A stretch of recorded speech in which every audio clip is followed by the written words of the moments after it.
9, 8, 7, 6, 5, 4, 3, 2.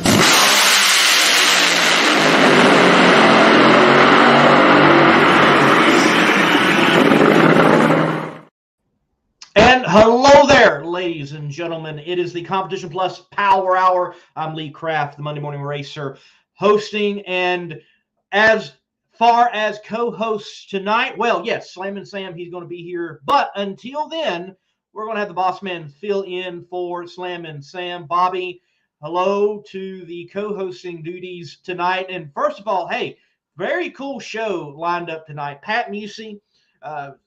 There's always something to talk with about Pat, but we're definitely going to be chatting with him on Tony Christian. You know, they used to have an epic battle between themselves in that red and green car that they both owned individually to one another. And then Rickie Smith as well. We're going to have him on. What a great career he has had and is adding to it even here in 2022. Bobby, how's it going?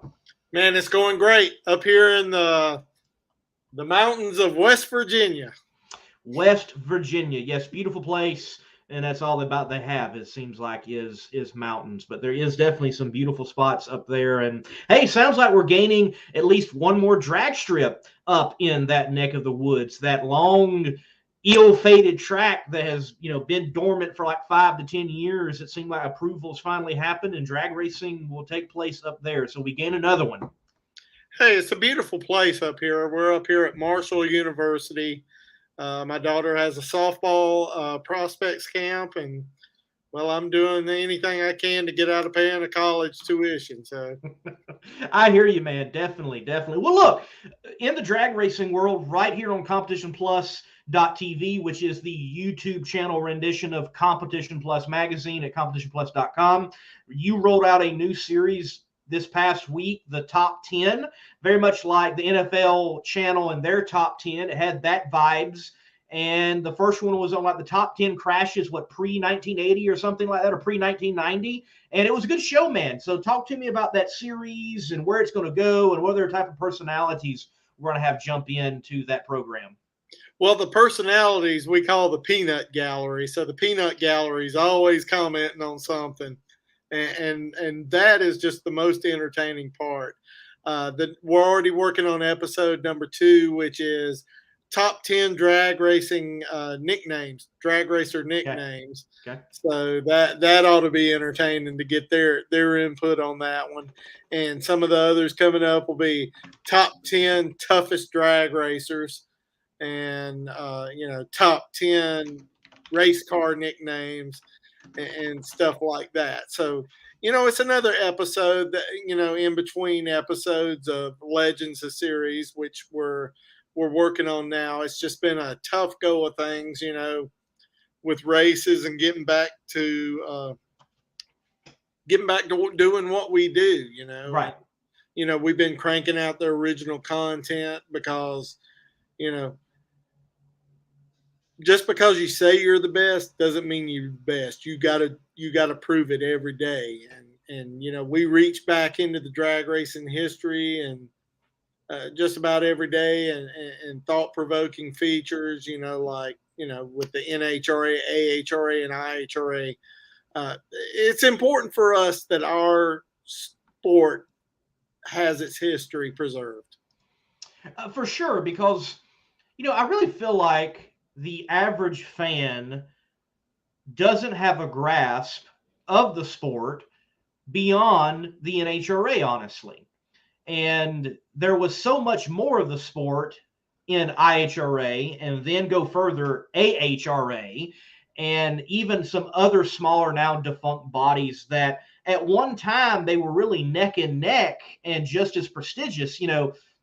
I would think at one time for a champion to win NHRA and IHRA in the same year, you accomplished 2 great feats, even though they were completely 2 different sanctioning bodies. So on Competition Plus, on the YouTube channel in particular, you're able to get so much history. And then, yes, you're tying it in with the modern day. I love the reactions from Antron Brown. You got to love Antron looking at some of those accidents. Oh, Lord. I wish we had a clip of the one where he was talking about Gary Dencham's crash, where he said, He said, "Oh my God, I thought he's going to come out of that car darker than me." That's his words, not mine. But that's funny. when he's That's sitting there funny. watching, Tarzan Austin's dragster dismantle itself, he says, "Did I just watch a whole car just fall apart going down the drag strip?" And of course, Dale Worsham and Nikki Bonifani, who is drag racing's version of Beavis and Butthead, they're like, "Yeah, more Loctite." You just got to watch it. It's top 10. It's the featured video at Competition Plus. And, if you could get lost in a day on Competition Plus TV, and we try to put ourselves as race fans. What would race fans like to see, Yes, and look, I catch myself regularly diving back into the files and watching something from the 80s or the 70s, and it's so we live in such a fascinating time where we can consume so much content and definitely understand the sport in far better ways and look back on it. And wow, what a blessing it is that we also live in a day and time that we can watch things live. Oh yeah, and we're not waiting. We've got 23 years of drag racing content here at Competition Plus, and we're always in the archives, and we're like, well, should we run this story again? Well, yeah, because we only had like 2,000 readers back then. Now we get about 2,000 every 10 minutes. So, yeah, we might better run that story again, and you'll see the encore stories pop up. Most notably, we had one today on Larry Carrier, who was an original rebel. I mean, he was the founder of the IHRA, and his story is worth telling. That and the original 10.5 racing, which was super modified back in the NHRA. Those are stories that cannot be forgotten. Yes, definitely. And frankly, something that Competition Plus yourself you're doing is there may be, and rightfully so, the NHRA may not bother mentioning anything IHRA. And I don't blame them. But as we mentioned earlier, all those series are important and valid. For example, John Force, he technically does have one more championship. He got in a whole other sanctioning body, but there is another championship in there, though it's not NHRA. And places like Competition Plus are definitely mentioning that and remembering that. And then, I love that encore article you did. I think it was last year, but it was an older article, the one with Whit Bazemore, about in particular his photography. Oh yeah, Whit has an important role in drag racing with his photography and documenting the sport. And some of those iconic shots is this guy before he was ever driving and known as that, and he got him. I think Whit Bazemore, he does not endear himself to some people, but I think that's one of the most misunderstood guys. That guy fought his way to where he was at. Yes. He paid his dues, a lot like John Force did. He burned his way. He burned his way to where he got. When he came to race with the Loctite Permatex car, he had every bit of a $4.95 budget to race on, and he did it. I mean, he paid his dues. So when you pay your dues, you can run your mouth a bit. That's right. That's right. I wouldn't have necessarily flipped Scotty Cannon the middle finger, at the top end. But, Whit, very talented guy. And I think that if anybody goes back and watches the Legends of Series with the legend of Whit Bazemore, I think they will see this is a guy that really earned his way to the top. For sure. So, Bobby, look, this weekend, I think most notably the NHRA Tour is making a trek up the mountain to Bristol Dragway. I have not had the privilege thus far to actually attend in any shape, form, or fashion a drag race or even a stock car race in the Bristol area. So your first visit ever to Bristol Dragway, you remember it? What was it like? And when was it? It was in 1981. There was a gentleman named Billy Fowler who asked my dad, says, "Can I take that kid of yours up to one of the big races where the big boys run?" This was 1981.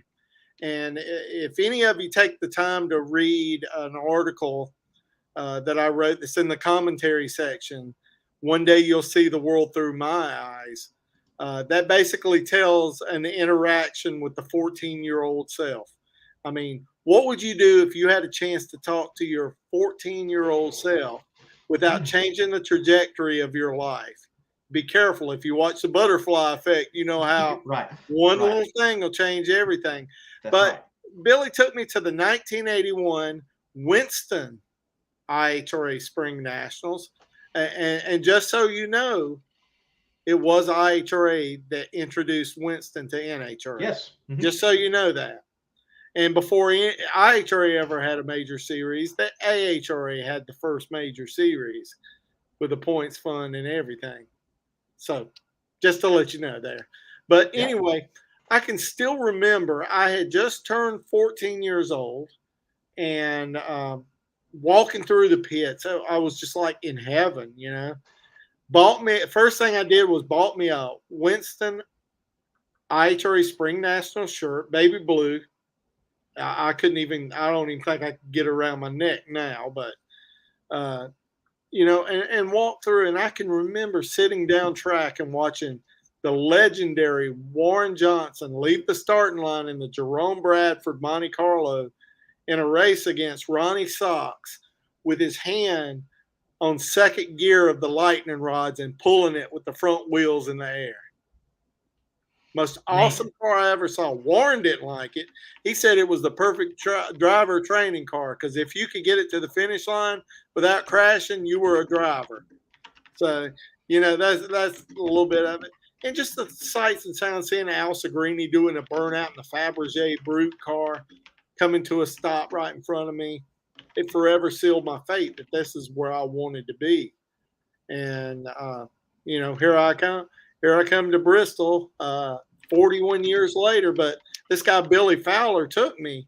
So this weekend, I have set him up with tickets to the Thunder Valley Club, a hotel, and he gets to come to the races on our tree. Awesome. That's stellar. That's stellar. Way of paying back. And rightfully so. Rightfully so. That is a cool story and very cool of you to pay back to someone that,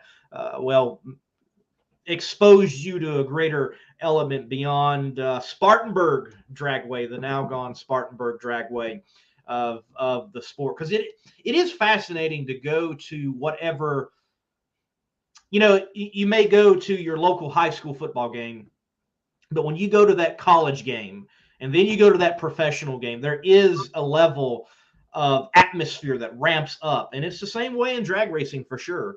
Definitely. So, yeah, stellar, man, that you had that experience. What do you think the experience is going to be for fans today? Because you've been to the track in its modern form. We also are looking forward to a reworked surface. So what can the fan expect as far as an experience on the mountain now and even in the racing?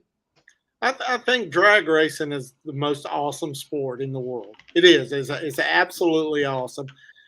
When you look past the politics and look past all of this and look at what you don't have and look at what you do have, I think you see a pretty awesome sport. I mean, think about it. We used to cheer our hearts out for cars going 590s, funny cars going 590s, top fuel dragsters going 470s. And even though they're going only to the 1,000 foot, they're running as fast or faster than we were in the quarter mile. And you know, I learned at a young age to appreciate drag racing at all lengths, whether it was to the 8th mile or to the quarter mile. And basically, once you learned all the conversions, then you understood what it was and you appreciated it. I just love drag racing. I mean, that's what it is. And, you know, if they say, well, you know, 8th mile ain't real drag racing, by whose standards? Obviously, you never watched the early pro mod races at Showdown Dragway, because when you can see a car's both doors from back and they still make it across the finish line, that's racing to me. I mean, when you can watch an old modified eliminator car run down a Volkswagen, old Corvette Stingray run down a Volkswagen in the 8th mile. Don't matter if they run to the quarter mile. I mean, it's just drag racing. It's drag racing. It's great in any form. I completely agree, and I seriously doubt that the first stop sign to stop sign or red light to red light was always a quarter mile. There were mile drags. There still are mile drags today. There's half mile. There's some 10th mile drag strips in our neck of the woods, being the upstate of South Carolina. It has been many distance. Yes, quarter mile might have been the standard, but even you've got a good article on competitionplus.com that Wally apparently was thinking early on about that 1,000-foot mark and actually not a quarter mile. Well, that was the insurance companies dictating that. Even before he went quarter mile, Wally wasn't thinking that the quarter mile needed to be the standard. But that's what it became, and that's what Wally went with. I mean, it's just like the whole thing about pro stock. Wally Parks never wanted pro stock. I mean, people don't understand that. He did not want a heads-up super stock class. And he got forced his hand if he wanted to keep his stars to go with pro stock. But, it's like, people like to hate on everything. I think that's the nature of our society today. And look, I'm not an apologist because I think the NHRA has their problems and they do not always make the smartest decisions. But dare we even think about what a world would be, our drag racing world, without the NHRA? You won't have as much things as you think you'll have. You'll lose a lot. We'll lose a lot as a sport. And in fact, I'm working on an article about, what a world without the NHRA would look like. So, be careful what you ask for because you sure don't want to get it in some instances. Right. And I don't think it would look good. And I think it would be probably at least 2 decades behind where we are now concerning just safety alone. Yeah, that's the biggest thing that will hurt. We'll start putting more of our drivers in underground, 6 feet under. That would be the biggest thing that would hurt, would be our safety advances. Yes, I completely agree. And, for all, I've had a top field driver tell this to me, and he was like, for all the griping, for all the fussing that we say about the NHRA, they do keep us safe because as race car drivers, oftentimes we are attempting to cut something to go faster and have an edge. And he's like, they keep us safe. And that's well beyond, like I know Chris Graves, he came out with the announcement, hey, everybody's got to wear a one-piece fire suit. And there was a little bit of like about that. And he's like, well, hey, whoa. This is actually ahead of the curve, and it's coming down the pipe for anyone in NHRA in a funny car and in a dragster, from what I understand. So it's happening. Yeah, and if you think match races are going to magically pop up at local tracks, not going to happen. Right. It's not going to happen. Right. You be careful what you ask for. Yes. I mean, if you think the sport might thrive in some aspects, but in some aspects, the major league version of it will suffer irreparably. Yeah, if you want to see the issues when there's a splinter element from your main body in drag racing, just look at what's happening in Australia right now. That is a great example of if there was like a separation of Top Fuel and Funny Car and all of this, and they were their own separate things, it would definitely be challenging. Well, look, Bobby, from Darren Williams Jr. himself, we've got a great little piece of Bristol 1999. Let's take a look at it, and we'll come back and do some more chatting before we have our guests on. When you look back at John Force's storied career, of course you think about all the numerous amounts of wins and championships. But one thing John Force always had a knack for was being the first to win those specialty races, like the 50th anniversary Nationals in Pomona back in 2001, or even the first to win the inaugural 4-wide in Charlotte in 2010. But 23 years ago in 1999, at the newly renovated Bristol Dragway, John Force, sporting the Superman paint scheme funny car, would do the unthinkable. In the first ever Winston Noble Showdown, held at Bristol that year for $200,000, pitting the kings of the sport, the top field dragsters, against their slower but fierce counterparts, the Nacho funny cars, John Force would step up and rise to the occasion. defeating a dragster in every round of competition, including #1 qualifier Bob Vandergriff Jr. in the final round under the lights to become the true king of the sport. But I want to say something. Dragsters may be king of the sport, but funny cars ruled here this weekend at Bristol. Yes! Yes! And that, ladies and gentlemen, is another special throwback feature brought to you by Competition Plus.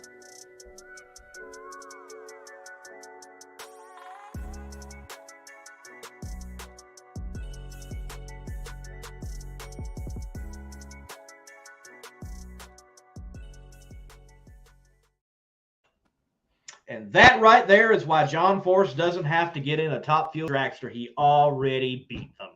You know the old IHRA modified NHRA comp eliminator guy in me looks like, oh, well, there's an A Econo dragster against a B Econo altered.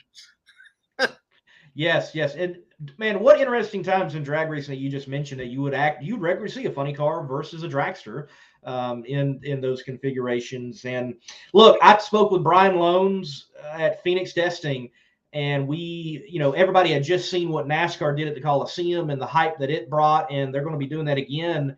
And I asked him, so what can we do in the sport of drag racing? And he said that right there, we need to do it again. Top fuel versus dragster, top fuel versus funny car. I don't think it needs to happen every year, but I think it needs to happen again. Yeah, those ideas are great, but you got to find somebody to pay for them. That is the critical thing. Yes, and I could pass the hat at the stands. I could pass the hat around, but I don't have the money to do it. Do you? No. And I tell you, again, and I think one reason that is great for having these shows and having these discussions is it allows fans to get a glimpse of other sides of the sport that they usually don't get to see into. And like for me, well, being connected with Chris and Funny Car Chaos, I understand more about the promoting side than I ever had. And you find people regularly. I see it on Funny Car Chaos. I see it in other areas. They chime in and they're like, we want Funny Car Chaos here. We want Funny Car Chaos here, especially the East Coast. Well, ladies and gentlemen, it's this simple. Pay. Yeah.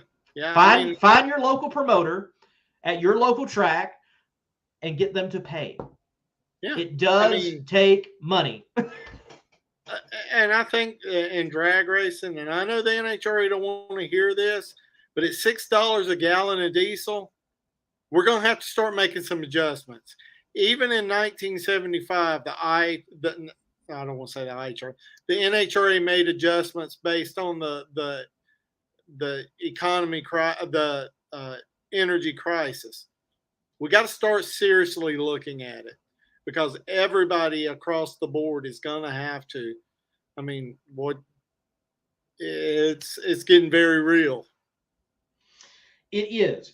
Now, motorsports has survived through a lot. It survived even through that energy crisis. It survived through recessions. It survived through economical downturns. I mean, in fact, I think the only thing that stopped motorsports through its long history for as long as it's been around was World War II.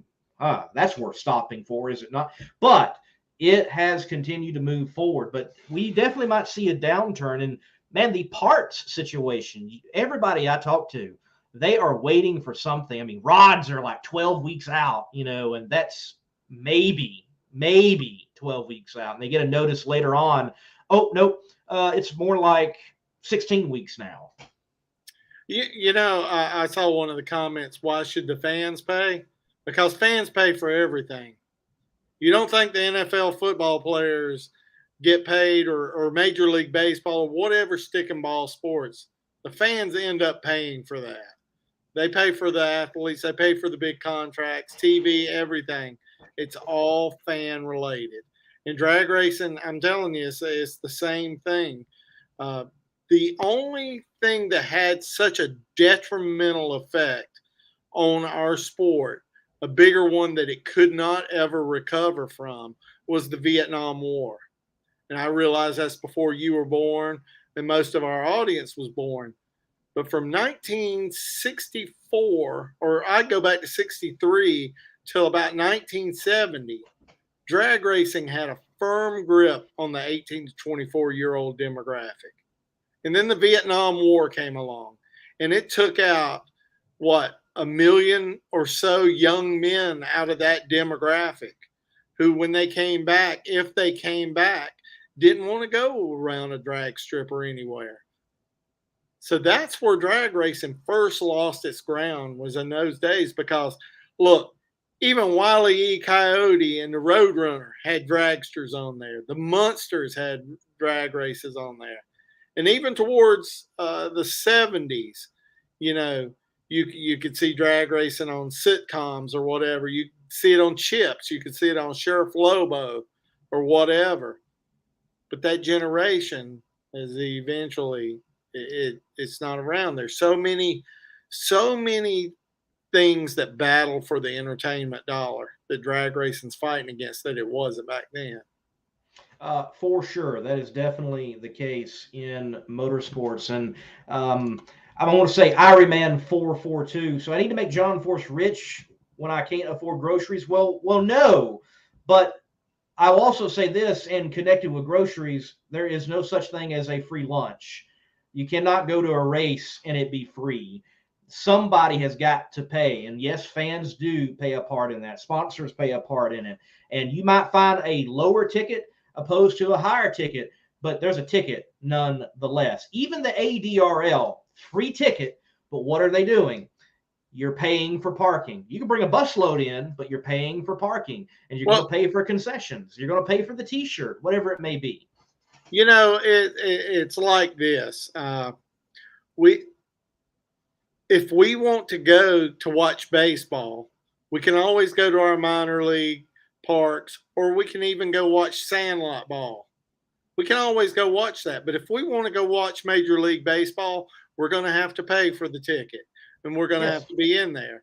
And, you know, we have a choice. We can, in today's drag racing world, we can even watch it on TV if we want to. Right.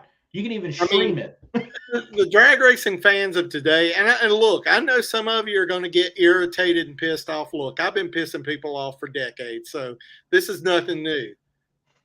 You want to cry me a river about a show is delayed by an hour? Imagine when we had to wait till National Dragster came out so we could see what time the 1 hour syndicated Diamond P show would come on in the 70s. So drag racing fans never had it so good, but you ask anybody that wants to be negative Nelly, and they're going to tell you it's terrible, but you never had to live that pain. Yes, and I mean, even the Fox broadcast now has 3, sometimes 4 replays that you can possibly catch. You know, so they might be challenging to catch at times, but they are out there to catch. And NHRA.TV, if you're willing to pay for that. Flow Racing, I mean, man, the drag racing that they are continuing to grow on that platform, it is another outlet. There's so many places to go. You go to a channel like Competition Plus. You go to a channel like Monday Morning Racer. You can find drag racing everywhere now and covered in so many different ways. It's everything in this world comes with a price. I mean, it does. There's no freebies for anything that's good out there. I mean, there may be, but I don't know it. But I'm just saying that, you know, whether you might not pay anything to read Competition Plus, you got to understand that there's probably a reporter that spent 12 to 14 hours a day at the racetrack to get those stories that you wanted, or a reporter or somebody. And heck, I'll say myself, that missed a kid's graduation. Not graduation, but a school play or a softball game or a baseball game, a little league game, to do what needed to be done. So everything's got a price in this world. Definitely does. Well, Bobby, look, it's been good chatting with you, and we're going to continue the show with bringing Pat Musi on, our first guest of the night. Looking forward to hearing from him. We'll definitely talk a lot drag racing, but I do look forward to hearing from him and yourself on Tony Christian, who we did lose last week, in his importance in the role of drag racing. I can remember them duking it out with that red car and that green car and seeing it on Horsepower TV, and that being a big thing. Actually, during a day and time where you couldn't see a lot of their races because it was a different sanctioning body, and you would see it on another channel. And also, very quickly, let's bring in Sam. Hey, Sam is in. He finally pops in. Good to see you finally, man. Hey, sorry. Before I leave, I would be remiss if I did not mention that the sport has lost a couple of great guys, and I hate to say this. I mean, in addition, actually, we lost Wally Bell, who was one of the super stock and pro modified promoters, as it was announced that he passed away. And it hasn't been announced yet, but unfortunately, Jim Rockstad, who was the right-hand man to Bill Donor, the Dones, unfortunately, he passed away this morning, in addition to Tony Christian. And we're losing our legends at a rapid rate, and we're doing our best to try to commemorate their stories, to do all this. And it's just a heartbreaker, man. It's just a heartbreaker, because I remember Wally Bell when I was just a Cub reporter coming up. He always took time with me to help me with stories. Even when I had the printed version of Competition Plus, he took time for me. And, his days with the United States Super Circuit Pro Modified and Jim Rockstad, telling the stories of the Bill Donor 64 funny cars. He was very much instrumental involved in that. So, guys, I'm heartbroken. I don't know what to say. Well, do what you do, Bobby, and take the time to honor them. And I know you already have, there's an article out there already, and continue to push that and let folks know and tell that story. And every generation has got to take up the mantle of the one before it and tell their story and continue it in a great fashion. And you're doing that for sure. Well, ladies and gentlemen, look, we're going to take a break. We're going to have Pat Musi on. We'll chat with him. Yes. Yep. Take care, Bobby. And See you later. all of this brought to you by, Weldon Pumps.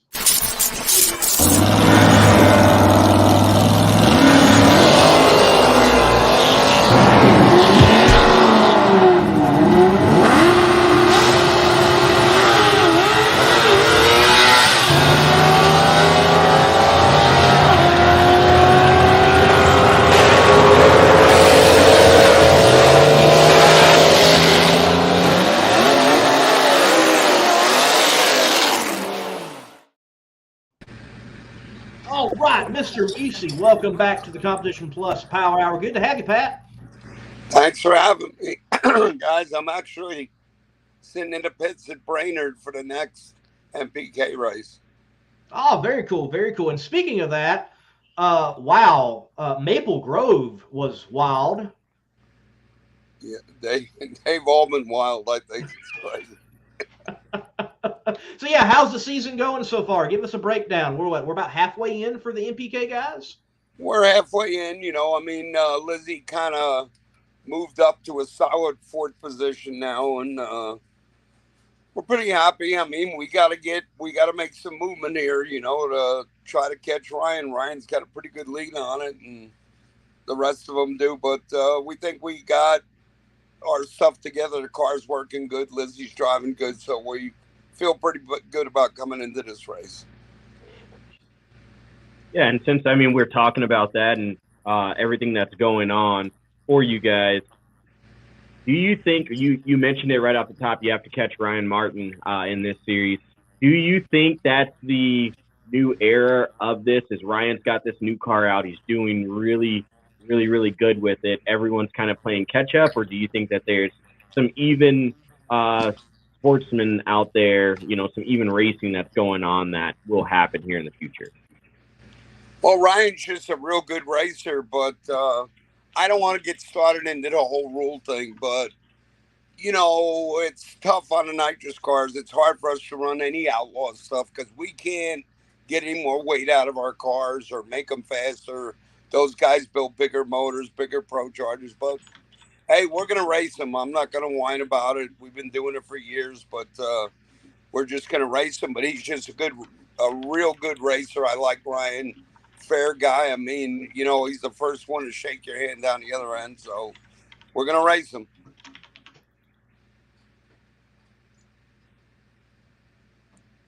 At this point in the year, you know, with what Lizzie's doing, the improvements that she's made, the car's running, you know, the car's running well.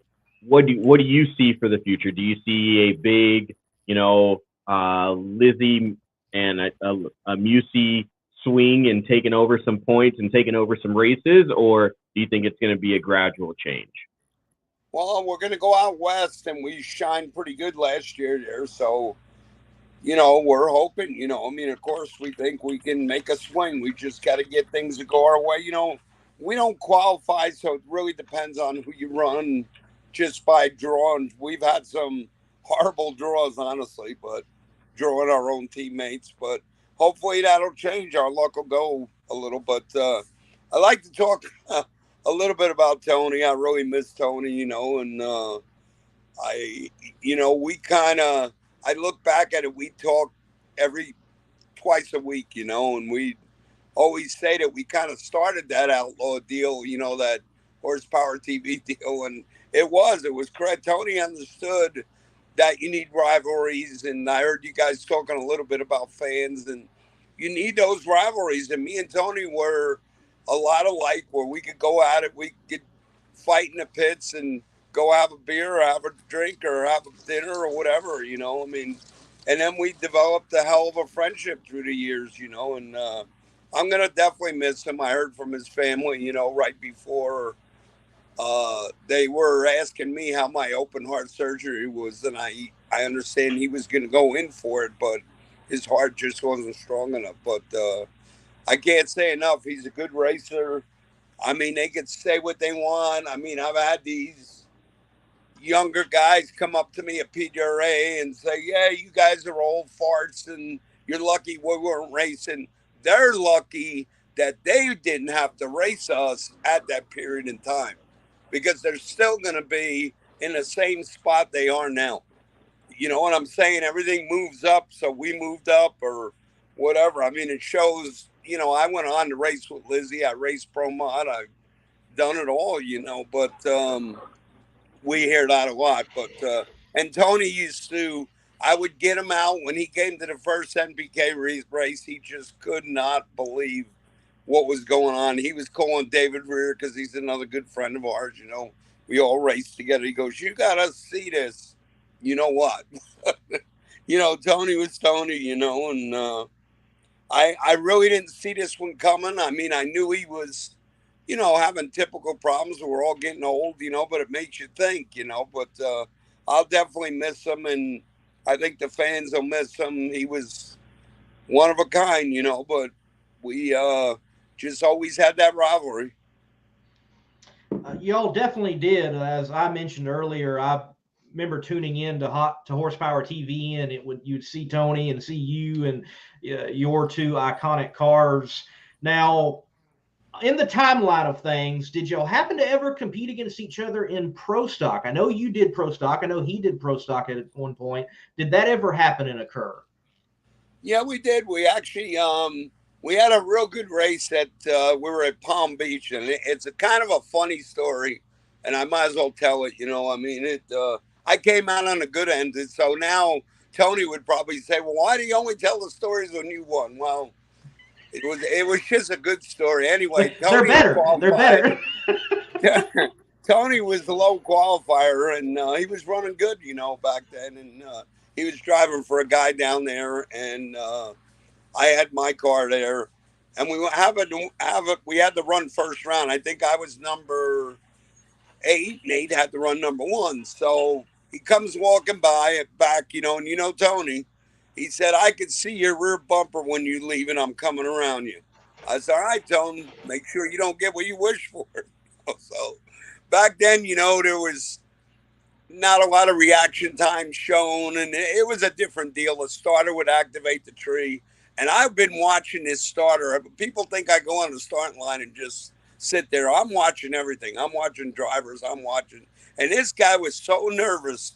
If you started revving this thing up, he couldn't wait to hit that switch and run, drop the box on the ground, and take off. So, Tony, I went in first, and, you know, I had this thing. I mean, back then we had no limiters, you know. I mean, it was you had to drive the cars, you know. So I just started winging this thing. And I mean, as Tony blinked the second bulb on, the tree come on, and I was gone. I think he outrun me probably a tenth, and I beat him a half a car. So we get down the other end, and old Tony comes up. He goes, "Did you go red?" "No, Tone. But by the way, how'd the bumper look?" And we laughed about it, you know. I mean, we laugh about it, you know, all the time. We talked about it, you know. But he's beat me too. Tony was a good racer. Make no mistake about it. You know, in the horsepower TV deal, it was always a knockdown, drag out. You know, it was pretty much me and him ruled the deal there, you know. And we were fast. I mean, I don't care who would have came. I mean, Rieger came along and had the rule book in his favor, but like I told Bob was a good guy. I said, "Bob, me and Tony ain't going to shake your hand because you know you took advantage of the rule book. You beat us with a nitrous car," which he did. He tried with a nitrous car. But anyway, me and Tony kind of had a bad taste, and Tony kind of stayed with the NMCA. I went in the NSCA, you know, but we both won a lot of championships. You know, all these other ones can talk what they want, but me and Tony were kind of the two cars that persevered through the whole deal, you know. And getting back to Tony, I'm definitely gonna miss him. Just calling him, and if you were in a bad mood, and I sometimes running a business and being out here on the road, I do get in a bad mood sometimes. Just call Tony, and you'd be fine, you know. So I'm gonna definitely miss that. Just he'll be looking down on us. Yep. Certainly a character. I love his quote. Even though I'm a Ford guy, I loved his quote after beating Bob Glidden once. "Have you thumped a Ford lately?" Like, I'm like, oh man, that was great. So about that quote, someone actually got me a T-shirt because they know I am a big Ford guy, and so I come in my trailer after I grudge race here in North Dakota, and someone comes in the trailer with a T-shirt that says that, and I'm like, really, dude? Like, you're gonna come in the trailer after I lose to an LS, a turboed LS, and bring me a shirt that says that? Like, I'm like, you know, the guy, iconic, and what he said, and it wraps it all up. It's like, even today, you know, as we're sitting here listening to you, Pat, talk about him, but the quote will live on for forever because it was just one of those things that was so classic and so good. Yeah. He was one of a kind. I mean, I guess, you know, and we're both, I mean, I talked to my wife a little bit about it. She knows. She'd hear us talking early in the morning. We'd get up and we'd have our conversations, you know. We might come off to some people as being, I don't know, cocky, arrogant, whatever you want to call it. It's not that. We were focused racers, and that's just what we do. That's our job, you know. I mean, this NBK deal's a little laid back that way, you know. It's a little different, so I can really share with the fans a lot, you know, and I go out of my way to do signatures or whatever they want, you know. But both of us, as much as you might think we were clowns and messing around and playing jokes, and we were focused. I mean, that's just what racing is about, you know.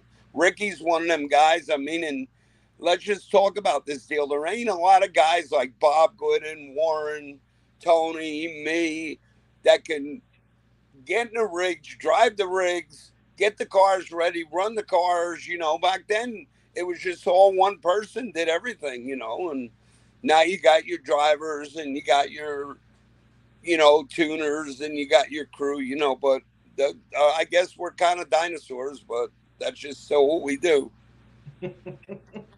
Well, Pat, you know, I'm going to bring this photo up. Two iconic cars here for sure.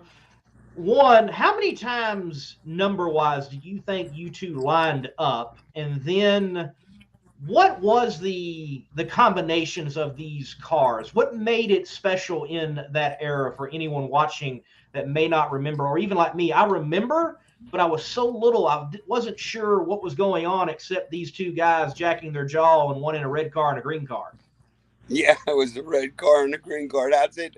That car and the green car was all steel. Tony's car was all steel, except for the front end and the doors. And if I remember, we started out at 3,400 pounds. I mean, we were going 200 miles an hour. The problem was stopping them. And what is always 648 inches was the cubic inch and the amount of nitrous, for us. And then that was prior to them letting the blowers and the turbos in.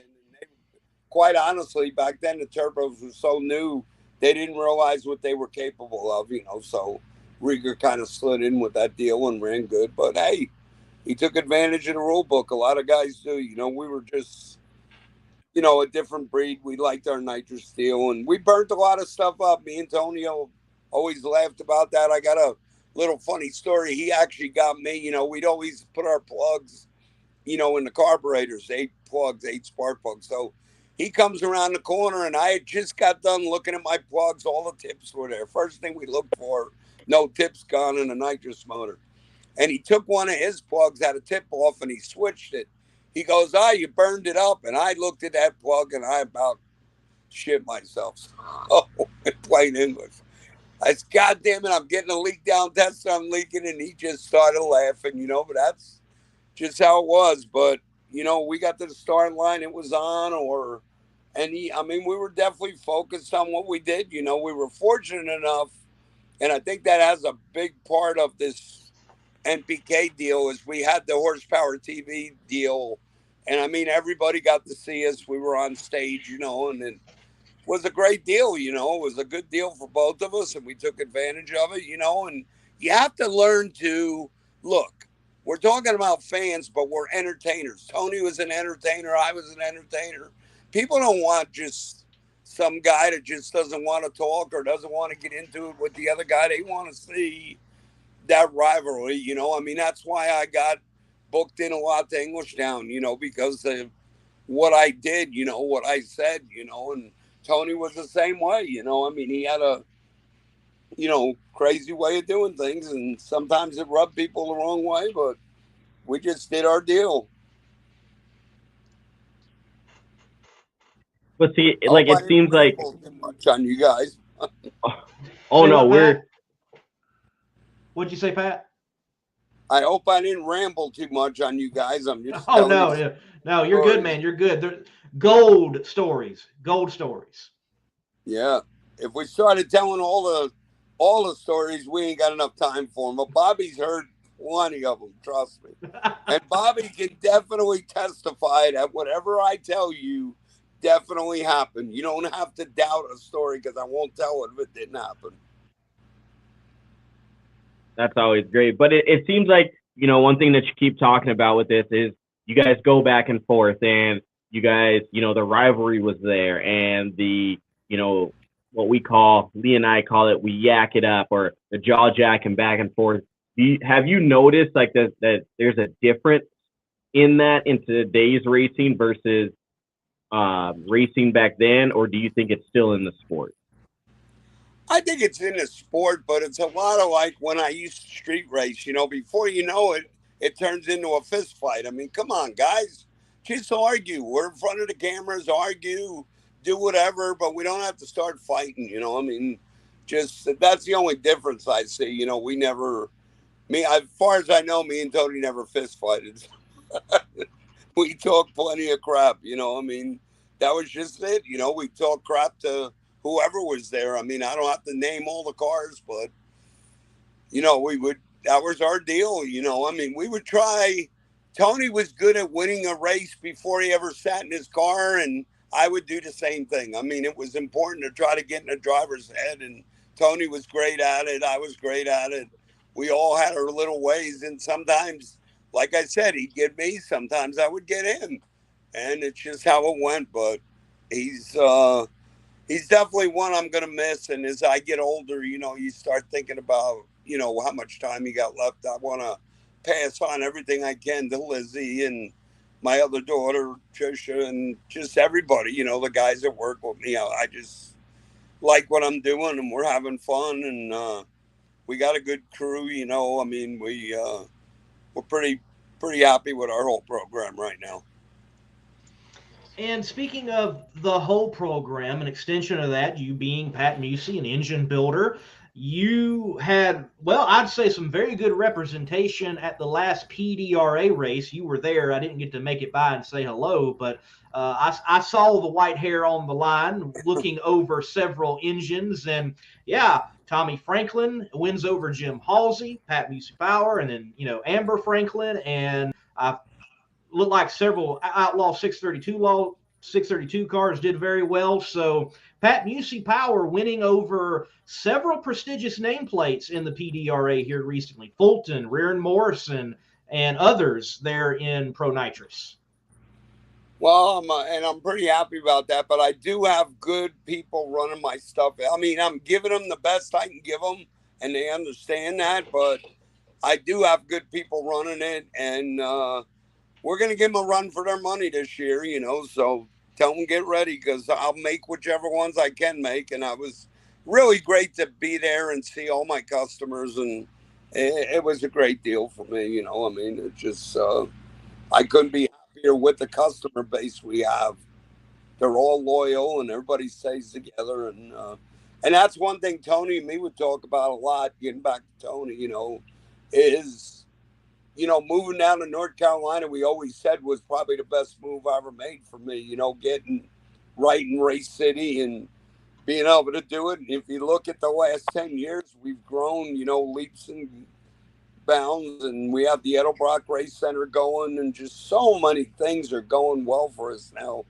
But, Tony would say, man, you've done great for yourself. And I tell him, well, you're doing good with them batteries. And he'd laugh, and he did. Tony had a hell of a deal with the battery and still does. I hope his family takes it over. And I told him I'd help him any way I can, and I will. But, Tony was one of them guys, just a hustler, always working, not crying about nothing, and it's just about hard work, guys. You have to understand that. I work Saturday. I drive the rig. Tony would call rear, and get rear on the three-way. He says, you believe this asshole's driving this 18-wheeler up and down the road? Just, that's kind of how it would go behind the scenes. So I'm kind of letting the cat out of the bag, but that's what he would say. The stories that happen while we're all out there. But, to continue to talk about your program and what you've got going on, Lee mentioned the PDRA and just the growth that you've seen, with Musi Racing Engines. Has it been what you expected it to be with you guys being out with No Prep Kings and what you have with PDRA? Did it take off a little bit more, especially through this hard time now? They had, the same amount of cars. What I love about the PDRA, always loved it. We have a nitrous class only, so we don't have to worry about the rule book. I mean, I was just never, me and Tony both from day one, we didn't like combined power headers. It's just, nobody's ever going to be happy. If we're winning, they're going to say we have the advantage. If they're winning, we're going to say they have the advantage. It just seems no way to make a even playing field, and to be honest with you, I mean, there's no big secret about it. I think those guys are probably the sandbaggers of all time on the other side. Okay. We know what we're dealing with, and we just do our deal, our nitrous deal. We can't afford to do that. We have to make a killer run. I mean, there's just no way we can get on traction control and go down through there, so. But, yeah, I'm pretty happy the way things are going, and we got a lot of grudge guys buy our stuff, and it's just really good. I mean, we're doing a lot of development stuff now, and Edelbrock wants to be in racing. I mean, Vic always wanted to be in racing, so a lot of new stuff will be coming. There'll be a lot of exciting stuff coming. Speaking of exciting stuff, the new shop, man, y'all all moved in, everything good, got the elbows worked out and liking everything? We love it. I've always wanted a shop like that, and it took a lot to build. I mean, I had to take over. I fired the GC probably 2 months into the deal. I always was my own GC. Everybody knows I came from my old man's built diners, you know, construction. So I know my way around it. And I was just too busy to be able to. A GC is basically a babysitter. I hate to say it, but anyway, it didn't work out, and I finished it. But I finished it my way, and it really come out really nice. I'm tickled to death with it. You guys Yeah, will I was have to come during make a visit. Yeah, I've got to do that. Because I'm not too far down the road from Mooresville. I live in the upstate of South Carolina, so I should have already been up there, honestly. Yeah, well, Well, July we're off from MPK, so you got no excuses. Get up there someday. Okay. When we let Ford guys in there too, we just don't work on the motors, but we'll let you know. Oh man, ouch! But no, I actually missed you during the North Carolina race during the 4 wide. I was going to go with another group that showed up there during the open house, but I was at the track taking pictures and doing video stuff, so unfortunately I didn't make it. But no, I've heard great things about it. The few people that I know that went were super excited about what you had going on and what, you know, just how it was opening and refreshing to see that, you know, you were still doing what you love to do, and then having all the, you know, having Lizzie there and Kai and just having everything under one roof, how, you know, it just shows that our sport is still alive.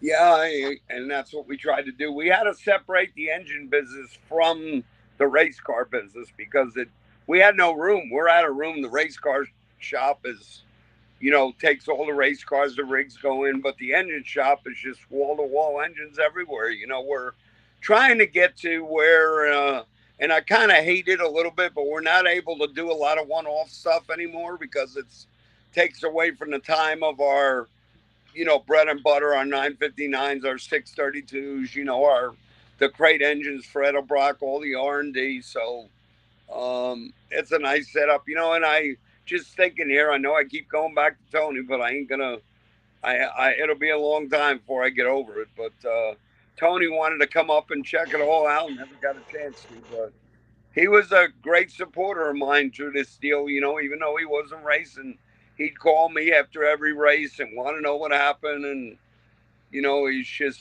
right there for me if I needed it. Like I said, if I got in a bad mood, he was the guy to call.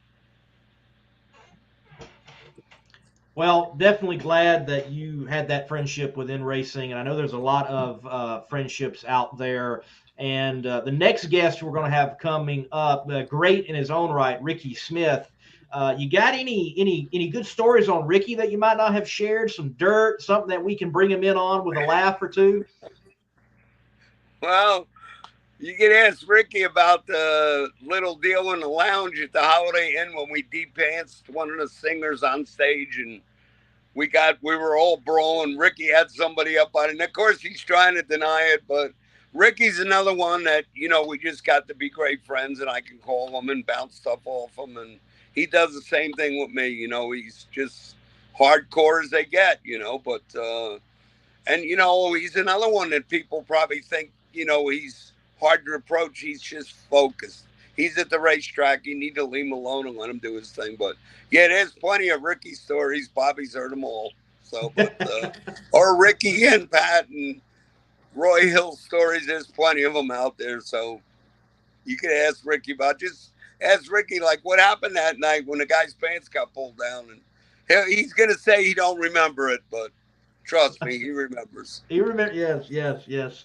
Well, Pat, look, we got to get you in Funny Car Chaos somehow. We do in Funny Car Chaos have one nitrous-assisted funny car. We got to work that out somehow. All right, well, I'm up for anything. Just let me know. I'm always available, and okay. I appreciate you guys having me. And like I said, my doors are open. Anytime you want to come and I'll take you out to dinner. I can't make it any better than that, right? There you go. Sam, we got to do that. All right, guys. We all know Lee likes to eat, so. Yes. Yeah. Thank you, Pat. Right, thank you. Thank you very much. Thank you. Oh, great having Pat Musi on, and what a good conversation with him on Tony. And I don't think anyone better to have to talk about Tony than uh, him on their relationship. And yeah, man, I can remember waking up on, like, I believe it was Saturday morning. Horsepower Oh block yeah. would like be on TNN, and you'd watch Horsepower TV, and it's like, oh, this episode's got drag racing in it. Like, look, I love the engine building and I love the restoration, but when they showed drag racing, I was like, yes. And it was almost It was always special. Tony and Pat. It was special back then. Like you said, you remember tuning into that. I mean, it was, you knew, like, you could kind of see, especially like when the guide changed and you could kind of click the info button and see what it was going to be about. You're like, ooh, I got to watch this one. So you'd set a reminder or something, and you'd sit there with your bowl of cereal and you're like, somebody come in your room and you're like, what do you want? Like, just leave me alone. I'm watching TV. And I remember the first time my dad, he's like, what are you watching? It wasn't Rocket Power or wasn't some cartoon or some, quote unquote sport. He's like, what are you watching? It just sounds like cars. And I'm like, yeah, I'm watching drag racing. He's like, you like that? Like, yeah. Am I like, my family was a stick and ball sports family. So me, I'm the outcast of it all. But no, it was definitely cool to have that, like, that once a month, maybe once every other month situation where you could sit there and catch a little drag racing outside of the realm. So, Sam, look, I have got roughly 66 people watching YouTube and only 29 likes. What should people do watching right now? Man, this is what they should do, because they showed up late to the party like I did, right? I know they weren't working. They were probably eating with their family or doing something family related, and they're just getting home. But what you need to do is smash that like button. You need to share this to one of your friends, tag one of your friends in that. Get the word out, man. You just got Pat Musi. You're about to get a legend in drag racing, someone who has done it across the board, who has family in the sport. You got Bobby Bennett, who was on here yakking it up with you. You got the Monday Morning Racer, this crazy guy, Slam and Sam. So what you need to do is comment below that you hit the like button and that you are sharing this to a friend, because that's what you should do. Let's spread the gospel. Let's keep talking drag racing and motorsports. That's what you need to do. That's what a good person would do. So if you like drag racing, you got to be a good person. And what we're going to do right now, this word from Holly, they're the place to go for that retro yet modern lighting. And right after that, we got a man that, well, is known for his stuff with lights. That's Rickie Smith, right after the break. Classic car owners, make your headlights over twice as bright with Holley Retro Bright LED headlights. A plug-in replacement for those dim halogen seal beams, Retro Bright maintains that classic look and lasts six times longer. Stay safe and click the link below to learn more. Rickie! Uh-oh, you just muted yourself, Rickie. I muted myself out. There we go. Cheers. There we go. Cheers. As most anybody knows me, I ain't much on computers. Yeah, earlier I think we even saw Angie helping you out and getting everything. Yeah, I had to get Angie and Nate's wife, Amy, down here to get this thing running for me. I got to want my shop ball set up, but I didn't want to be over there tonight at 10 o'clock, so I got them down here to help me get the things going at the house. Awesome. Well, man, look, it's always good to have you. An honor for sure. And I would say so far, man, 2022 is looking pretty good for Rickie Smith Racing. You made a final, had a young man get his first win ever in NHRA there at Virginia. Things look pretty good. Yeah, I can't complain right now, man. We've actually had 3 races, and I've been in 2 finals out of 3 races. So that's pretty hateful right now, and we're second in the points, and man, we're fighting. It just seems like everybody's fighting them pro chargers, but that's just part of it, if I can hang on this year, and probably can't beat them guys over the championship. They got us covered pretty hard, but if I could just finish second this year, I think it'd be a heck of a year for me right now. So right now, looking at it, like you said, you're in second and you're holding on and fighting. What do you think it's going to take to either stay where you are or improve? I don't know if I can improve. I mean, I've got this thing pretty much set where I can make 6 to 8 quarter-mile runs and not have to get the heads off of it. But I've done kind of seen it. I can put about 2 thousandths more jet in this thing, and it's probably going to make 2 runs. And I'm going to have the heads off if it don't nip a piston, and then it takes a scoop off, and then it flashes the windshield with a big fire, deal, melt, kind of stains it and melts it where you can't see through it to see the tree. And then 80% of the time when I burn a piston, it gets a scoop, it cracks the front end down, it loosens the Zeus's on the front end, and it scratches the hood, the roof. So it just ain't easy to say, okay, I'm going to step on this thing. If it hurts itself, I can come back and fix it like a blower car is. A blower car, they step on it a little bit. It may get a piston a little bit, but most time it'll just push the burst panel out and they can fix it pretty quick. Or even if it gets a sleeve overnight, they can put a sleeve in them things. We can't do that with a nitrous motor. So the problem is with a nitrous motor, when you hurt something, like I say, most time you got the scoop. You flash fired the windshield, you messed up your roof, and a lot of times it'll take that scoop because it's kind of fitted so tight in the hood. That scoop will take and crack the front end all the way down to the grill, just split it open down through there. Well, now how you going to fiberglass that and get it to dry in 30 or 40 minutes to make a next run? So you just have to be really careful with a nitrous car, how hard you're going to run it and make next round. Well, you definitely are making those rounds, and I know if even any of that ever happened, you'd figure out a way, you'd be up there, and you'd be doing the tricky Rickie Smith things and getting the job done. Now, at Virginia, you have a very successful son in drag racing in his own right.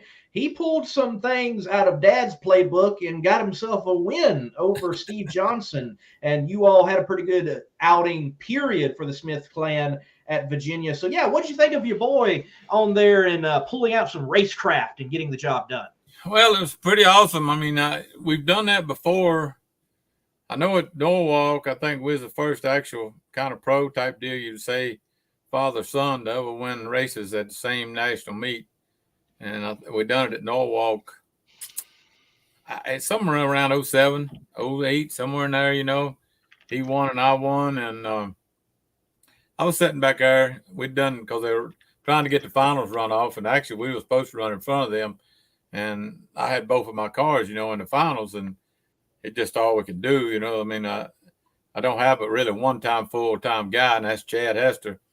And the other guys come in to help us, it's just not as fast when they don't know the whole routine all the time. So NHRA let us come back and run behind the pros. So I'm sitting back there strapped in my car when they run. I couldn't see them, but I was in the staging lanes getting strapped in. And when he won, I thought then I don't let a lot of things get in my head or think about anything other than just what I'm doing.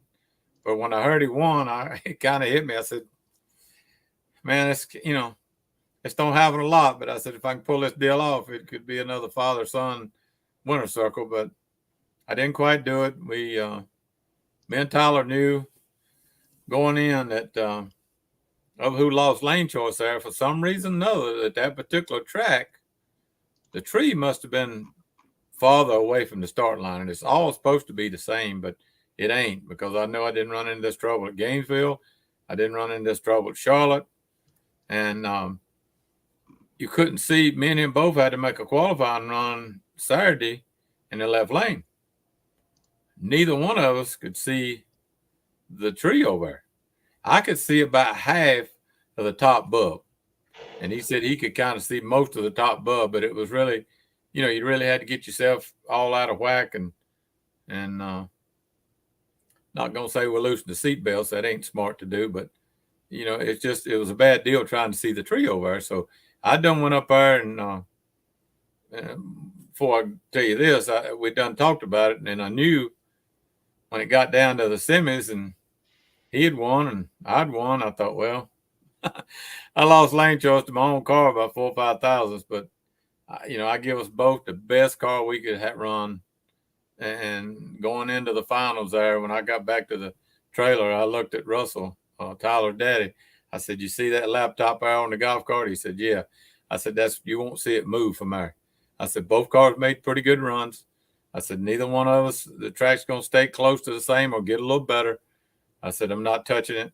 I'm not going to have nobody saying that I done something, so I left that laptop on that golf cart. And there was one thing, Russell come up to me after the deal was over, and he said, buddy, that's about as stand up as I ever seen anybody show somebody that, and you didn't touch nothing.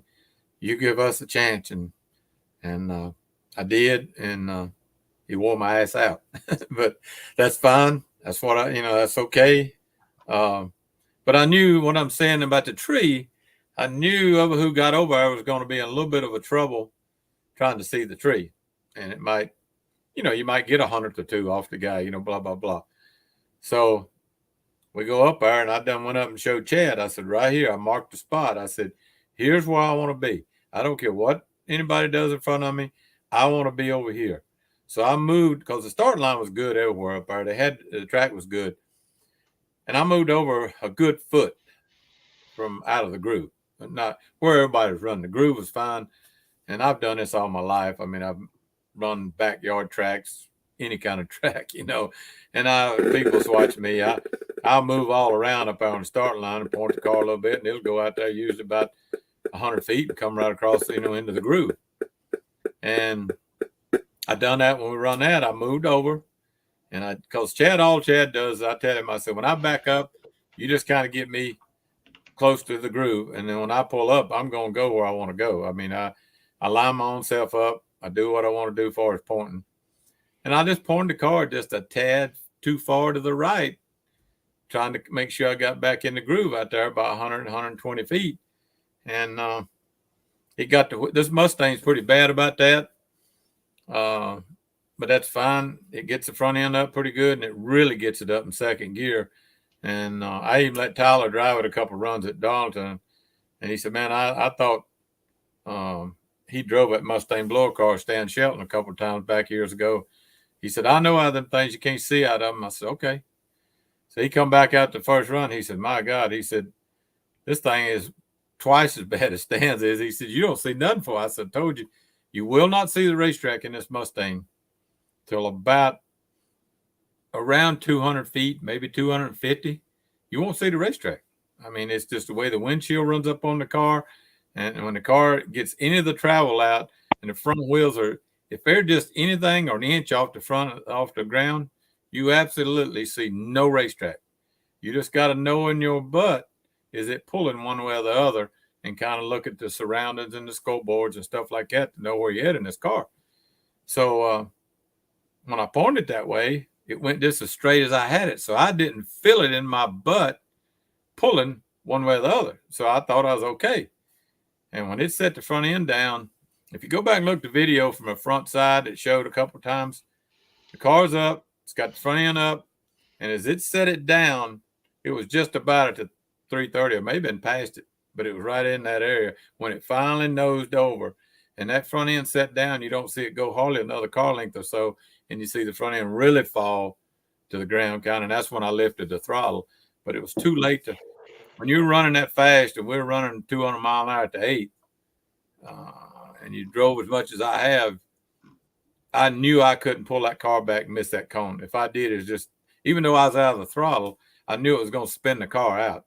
So I just had to take the cones out, and let that happen, because I'd rather do that than spin it out and tear the car all to pieces. So I just made the choice that, when I got out of the throttle to not get crazy with the steering wheel and spin the car out. And that's what we done, but that's the reason that the car done what it done in the finals there. It was nobody but my own fault. Just I pointed it just a little too far to the right, and it went just as straight as I had it pointed.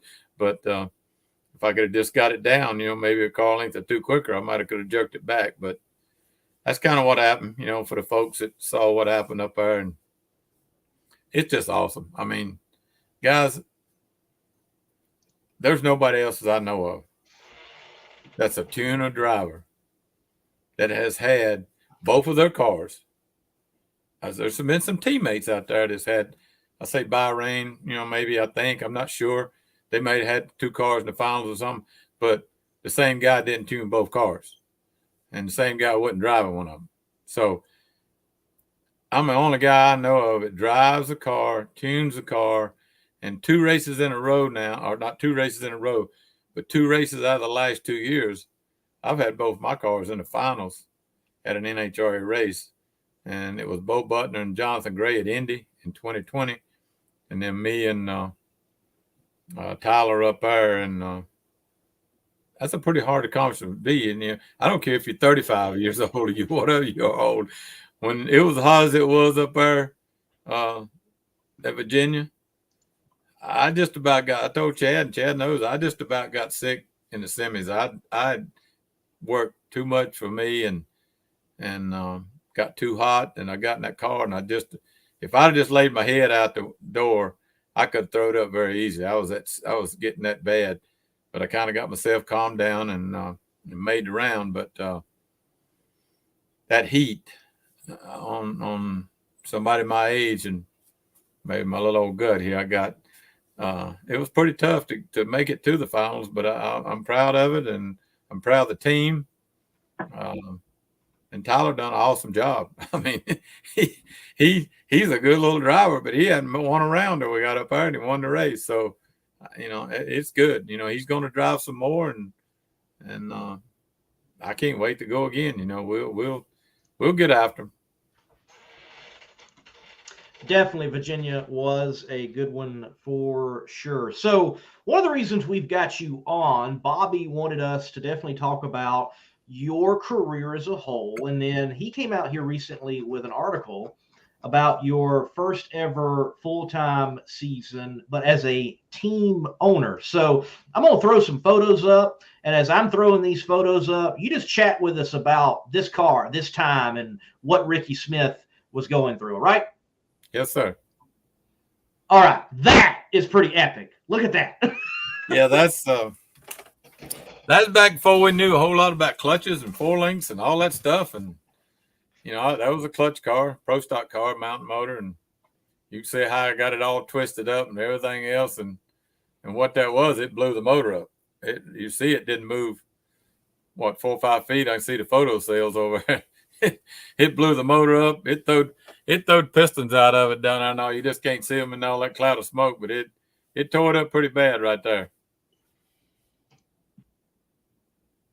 That run there, that's when I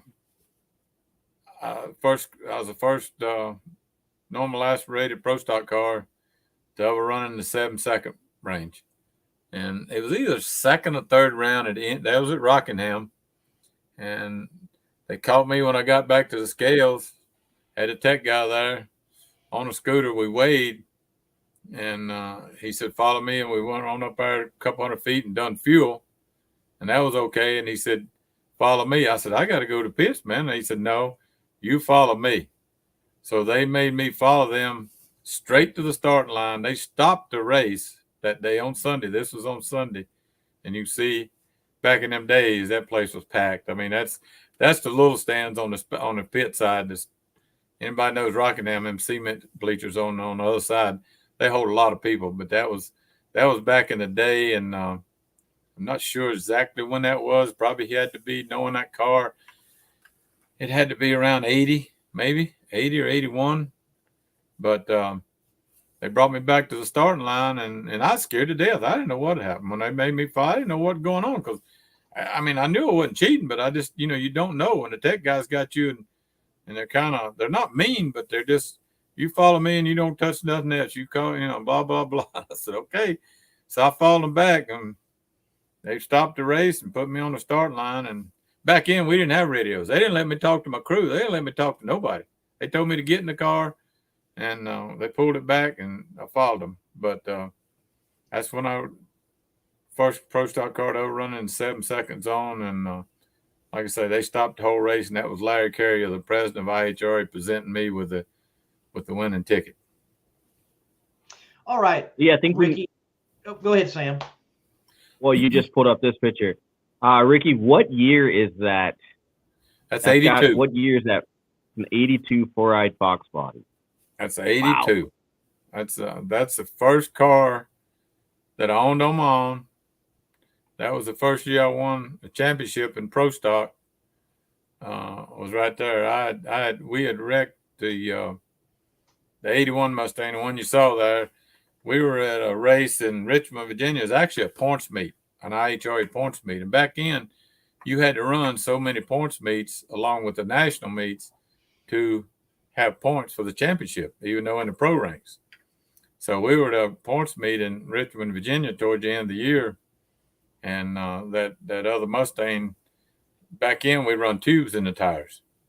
And we had screws in the rims and all that, back in. And it had spun the tire on the rim, jerked the valve stem out of the rim, and the tire went flat down in high gear. Just when I put it, right after I put it in high gear, the car, I was in the right lane, it made a hard left. I jerked it back to the right, and when I did, it went over on its side. And as it went over on its side, Chuck Sneed, I think was the guy, he had a black, real pretty Camaro back in, beautiful car. He come by me, my roof put skid marks down his door, passenger door. He didn't wreck. He made it on down through there, but my car done that, and then it flipped over top of him. As he went by, it started flipping, and this car flipped. They said it looked like it was up in the air 30, 40 feet at one time down there, and it just got the barrel rolling and flipping. It throwed the rear end housing with both tires and wheels still on it about probably 200 feet from the racetrack up in the edge of the woods down there on the left-hand side. I was in the right lane. The car ended up back on its wheels or back on its body, on its frame. The only thing was left on it was one of the left or front strut. One of the struts was tore plumb off. The parachute had wrapped all around the car, and I finally got my senses, and when I opened my eyes, I could see the carburetors are starting to get a little fire out of them. Well, naturally fire scares you. So I'm getting unbuckled and get out. And I got out of the car before anybody got there, and I laid over on the racetrack. And the next thing I remember was I could hear something going off. And I realized when I got my eyes open, there's a guy standing over top of me. You all right? And I said, I don't know. And then I could realize it was fire extinguishers going off. And that was the start of my career with that car right there. What it was, I bought the motor and transmission out of that car. I think it was about 35, 40,000, right in that range back in. I bought the motor and transmission out of that car from Keith Fowler because he quit at the end of that year. I called Don Hardy. Don Hardy built that other car, and we got to running good. And Don worked really hard with me, close with me. He helped me. He got Harry Glass to give me the body for it. And I got everything else basically given to me back in. I had wheels, tires, gauges, ignition. Everything was given to me to get that car started. And Don Hardy, I don't remember what I paid for it, but it was very, very, very reasonable at that time. He just had labor in it and stuff. And that's the car I started my career with right there. And we won our championship. That picture on the door, which is a story that Bobby put out, that SRO on the door stood for standing room only. That was a big nightclub down in Winston-Salem. And I was doing a little bouncing down there trying to make money on the side because I worked my grandfather during this, making a living driving bulldozers at the time. And Wayne gave me $10,000. And that's what I won that championship with that year with that car. I took it away from, I believe Ronnie Sox had it in 81.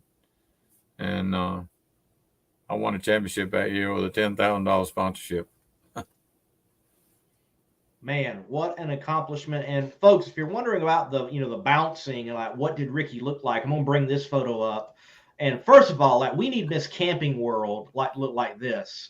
But look at Rickie there, Mountain Man, holding up the trophy right there in victory lane. And looking from earlier, it might be can you place this photo, Rickie, and exactly where you might be?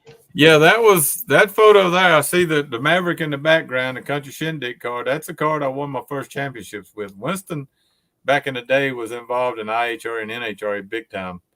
And that's the way I got a lot of my publicity. They had TV coverage on us back in, just about the same thing as NHRA. We got a lot of TV coverage back in those days, and that's the Maverick that I won super modified, not super modified. Yeah, it was.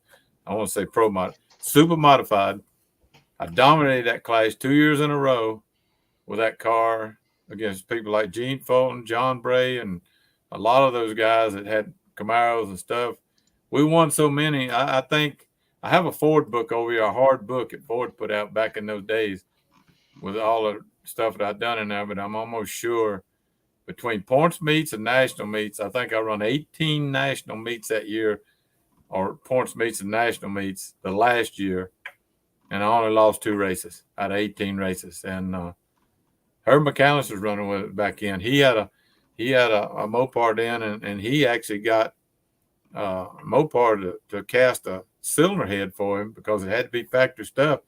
All these people was doing all they can to catch us back in, and I just worked at it, man, like I do now. I mean, I know I'm getting older and I can't do what I've done then, but it was just day and night. If I wasn't on that bulldozer, I was working on that car right there, and that was Miss Winston Missy in the picture with us, and that was my wife and Matthew. There's old Matthew. He's been right there with me, the whole time. But that could have been Rockingham, where the tower looked in the background. It's either Rockingham or Atlanta. I'm trying to think of that guy that was standing in a picture with us. He might have been the guy that run or owned Atlanta. That could have been Atlanta right there, in that picture, because I think that might have been Atlanta there, in that picture, when we won a national meet there. We and Keith Fowler back in the day, he made these. You see that uniform I had on there. He come up. They were real thin. They wasn't hot, but they were real thin, like coveralls. And he had them blue and some stripes down the side. And we were sportsmen back then. We thought we was big time, man. We had uniforms. I mean, we were badass. So, Rickie, I got to ask a question because you've mentioned this a couple of times.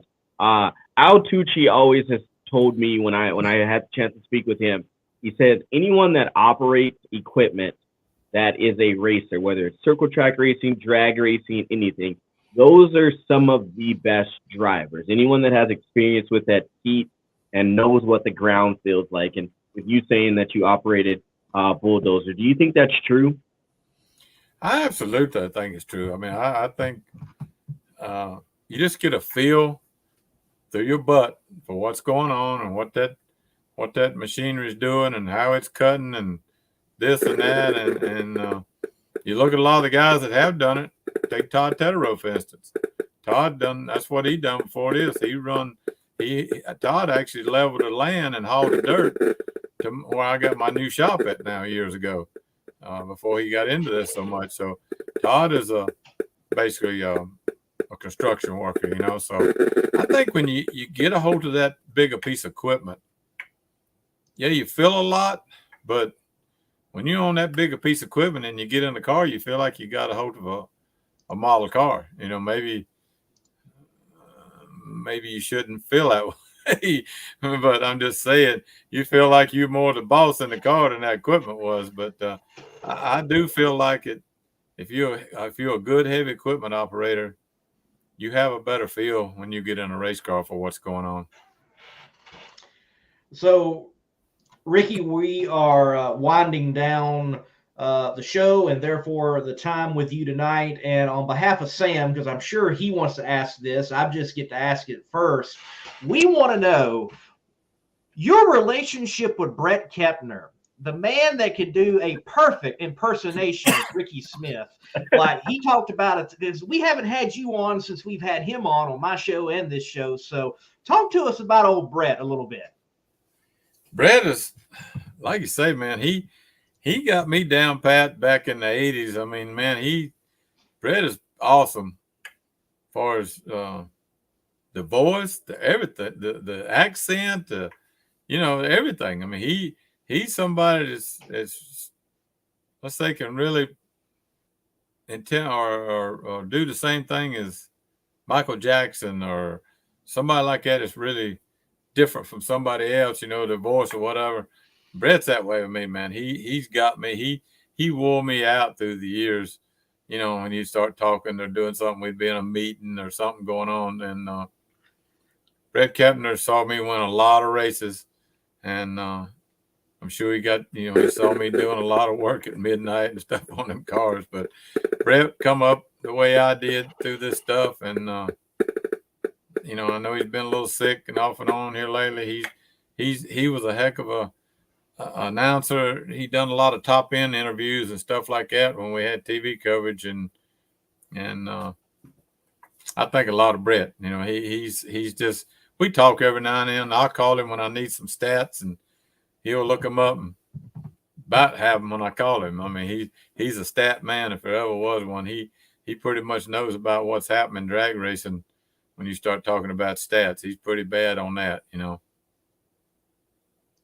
Yeah, definitely one cool dude, and he certainly does have you down. It is a spectacular impersonation. Well, Sammy, you ought to be all right with me.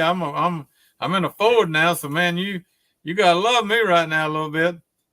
And that was one of my next questions is, over the years, being a true, tried and through Ford guy, like, I mean, we're not really, you don't see many of them. So, I appreciate it. And like you said, running the Fox body, I have one that's sitting right below me right now, an 87 that's in pieces. So I understand the struggle of keeping the Ford tradition alive. But, going through it and how easy it would have been for you to say, you know what, I'm going to make this switch.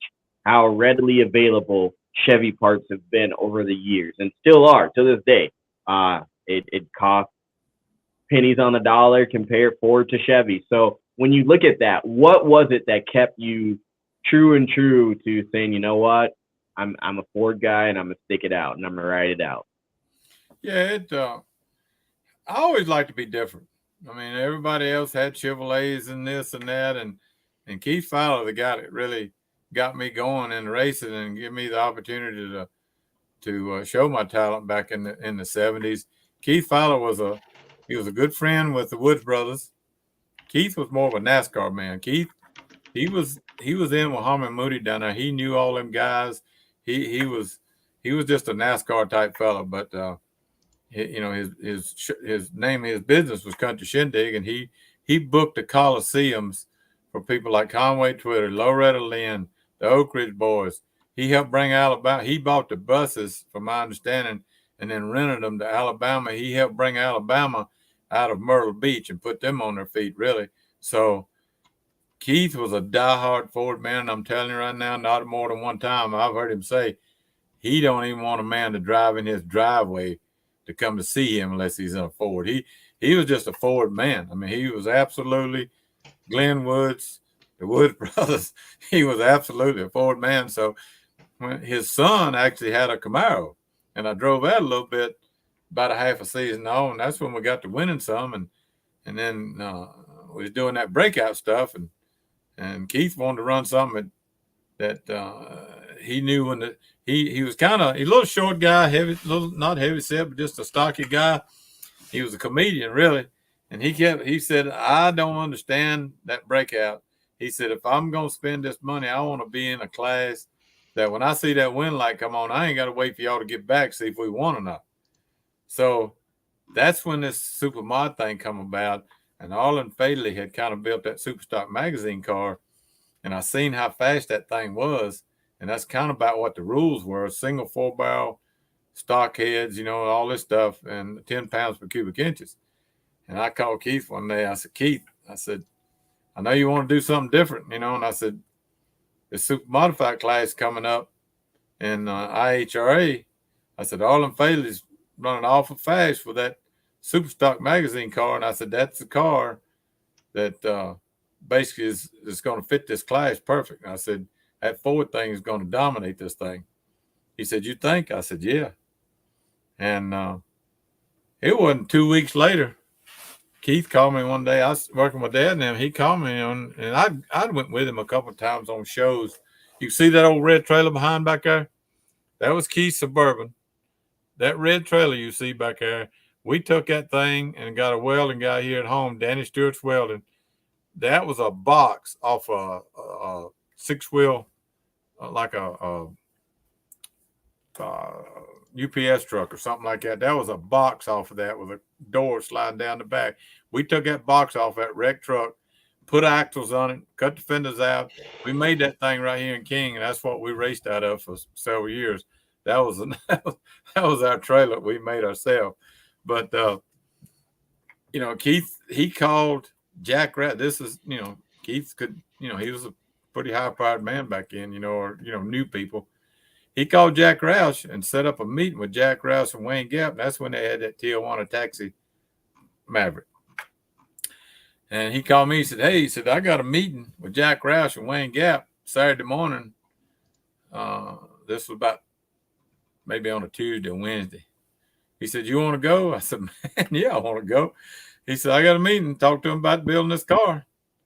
So I went in and told my dad and them the next morning. They got mad. I said, "Guys, I'm going now." I said, "You can fire me or whatever, but I'm going to leave here Friday at lunch with Keith, and we're going to ride out." He had a motorhome type thing that we rode in a bus that like they all ride in. And I got in there with them. We rode and we met Keith. We met Wayne Gap and Jack Roush at their place, and they done the deal right there. And they built the car for us to start with and everything. And we come out the first year with it. We missed the first two races because they didn't get it done in time, but we still won the championship that year and turned around and Keith got mad at Jack. Jack didn't get mad. Keith got mad at Jack because Don Bowles at the time was a big Ford guy, and him and Roush had a good relationship, and they run modified and stuff like that in the NHRA. Well, Keith had done paid for the legwork, to do all this, but Jack built Don Bowles a car to come over and run against us, and Keith got mad about it, and he pulled all the engine work out of there, and we took all this stuff now. Was already running against Gene Fulton's Tommy that worked at Gene's down there. He had a Camaro, and we was running against him. We pulled everything out and took it to Gene Fulton, and Gene Fulton kept the motor serviced and stuff like that for us the next year. And I won the championship again, like I said, dominated the class, and then they done away with it. And that's when Keith stepped up and built this Pro Stock car. Now, I know we need to go. I want to tell you something about this Pro Stock car. That Mustang you saw there, the early one. He built this car. Don Hardy built it for us. We put it all together, had a 351 in it. Never tested that car. He booked a match race with me and Ronnie Sox at East Bend Drag Strip one Sunday. East Bend Drag Strip was there. The guardrails was right at you, and all this stuff. Downhill. I said, "Keith, we got to go test." He said, "We ain't testing." He said, "That's the reason I paid Don Hardy and all for this stuff." He thought this. He said, "I paid him for the best car and it was. Don Hardy was badass stuff at that time." He said, "I paid for him for that. We got a good motor here." He said, "All this stuff's first class. We're going to race him." I said, "Keith, we need it." Nope. I went up there and match race Ronnie Sox. Well, naturally, the first run I lost, and I all over the track and didn't get half down. So the second run, I did get down, but Ronnie beat me, again. We were putting on a show. Well, back in, they had cement blocks that held the lights down there. You had just old floodlights at the 8th mile, and it had cement blocks, foot-long blocks holding the lights down. Well, the second round, I run right over the damn center of the blocks down there and KO'd the front end, knocked the hole in the oil pan, didn't have no two-piece pan. We just messed this thing all up. So we were working like crazy to get this thing done. Some guy come over there, he said, I got a torch and all. I can raise that hole up in that oil pan. I'll fix that for you. We were taping and doing everything we could to the front end, and we got it all fixed back. And Ronnie and them waiting on us. Buddy was over there. So they had putting that rosin down every time. Well, I didn't know nothing about that stuff, but anyway, we go up there to the final run, and they putting that rosin down up there, flapping it in, brooming. I told Ronnie, I said, "Ronnie, give me some of that rosin." I said, "I'll put some down over here." So I throwed it down over there, and I didn't know much about what I was doing, but I throwed it all down. Well, you're kind of supposed to you kind of do a quarter throttle thing because it'll spin on that rosin. So you just kind of quarter throttle the car and let the clutch out and let it kind of spin through it just to put the black marks through it. I didn't know that. I go up there. I was in the left lane, Ronnie's in the right, and I do my burnout. I back up. I put it dead on the mat, turned the clutch loose. That thing stood up, went over which way, barely missed a tree. Went over in Ronnie's lane, almost hit the guardrail over there, and I got back over here, and I'm down there, almost coasted to the 8th mile trying to get stopped, and get it back in my lane. I'm backing up. By the time I get 330, 200 feet coming back, Ronnie done his normal deal through the rosin. He rolled on down through there, and he never come back. He stayed on down there. They let me make a time run by myself and come back. Ronnie told him he broke and couldn't make it next round. Shit, he was just doing me and him a favor. He knew I was fixing to wreck both of us. I didn't have no more sense than that. But that's how the first time I ever drove a Pro Stock car, never tested. Went up there and run Ronnie's socks at a match race. And, man, was it a show now? I'm sure it was a show. It was a show to me. So I'm sure it was to everybody else. Well, Rickie, look, thank you for always putting on a show, and you've been putting on a show for decades, and look forward to the show you've got for us this rest of the year in 2022. And I know you've thrown around retirement. I feel like you're just like Bo Butner and Roger Brogdon, though, when you say those things. But whenever you do decide, man, until then, keep rocking on, keep turning on wind lights, and we're going to look forward to watching you doing it. Well, I told Bobby this year, he come somewhere to the NHRA race, want to do a deal, and he started something about the retirement. I said, Bobby, just hold on 1 minute now. I said, I'll get one thing straight. I said, I announced myself that I was going to retire in that tower, I think at St. Louis. It's either 13 or 14 when I won the championship. I said, I'm really thinking about retiring. I said, Bobby, ever since then, the media has retired me. I said, have you ever heard me say since that time in that tower, have you actually heard it come out of my mouth that I'm retiring? He said, well, no. I said, okay, I'm just saying right now, stop this retirement thing till I say it. And he said, okay. But I hadn't said it as many times as people think I have. I said it up there and made that quote, and that was it. And then everybody thinks I'm going to retire, but it's going to be close. It's going to be real close. Man, I've done a lot out here. I appreciate all the fans I got and what I've done. 11 championships. I mean, PDL, IHRA, won 3 NHRA championships after I turned 60. I mean, what else are you supposed to do? I'm still the winningest guy in Pro Modified and NHRA. I hope if I do, I'm going to say if now. If I do retire at the end of the year, I think I can hold on to the winningest professional driver, Pro Modified driver over there when I retire. I think Stevie's got about 5. I believe he's the next closest to me, and he had to win about 5 races. And the way that Pro Charger's running, man, him ain't gonna win no 5 races. We just gonna hang on. But I it's getting close. It's getting real close, and it's just hard to do, man. It's hard to do. I mean, it's when you've done it for 48 years, it's be 49 years. Like I started racing in 74 or so. And man, I'm just trying to figure out what I'm going to do when I do quit. I can't just quit. I mean, yeah, I've got stuff to sell and this and that, I'll have a real retirement put back, but I got to still work somewhere, and I want to work somewhere. I'm not a guy that can quit. I just hope I don't get hooked up with a team somewhere or another. And I don't know if I want to make the final call, but I'd like to be with a team that's got some good people on it, and I can be a good advisor for them. Maybe I go back to Pro Stock or something.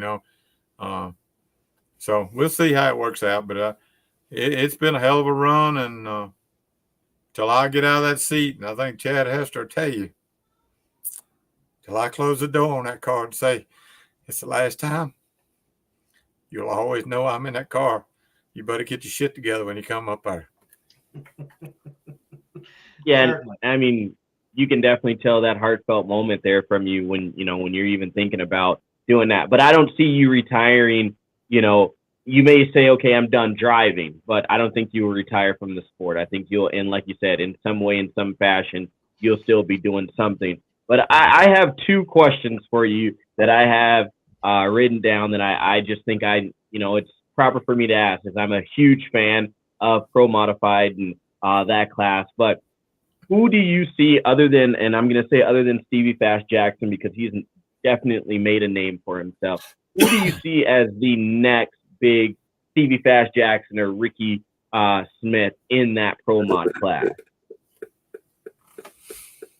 Golly, that's something that's going, and I'm not bragging, but that's something that's going to be hard to take.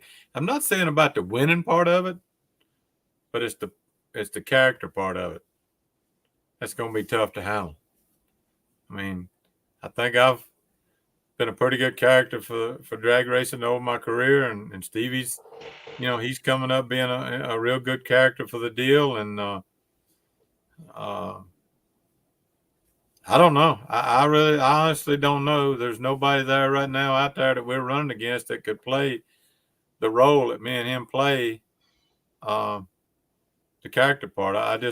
They got us pretty close right now. Me and the blower cars, the turbo cars are still outrun us 300 or 400s, But if it was just me and Stevie or me and the blower cars running right now, me and him would have some crazy stuff going on right now. I'm telling you, because we'd be on each other's ass.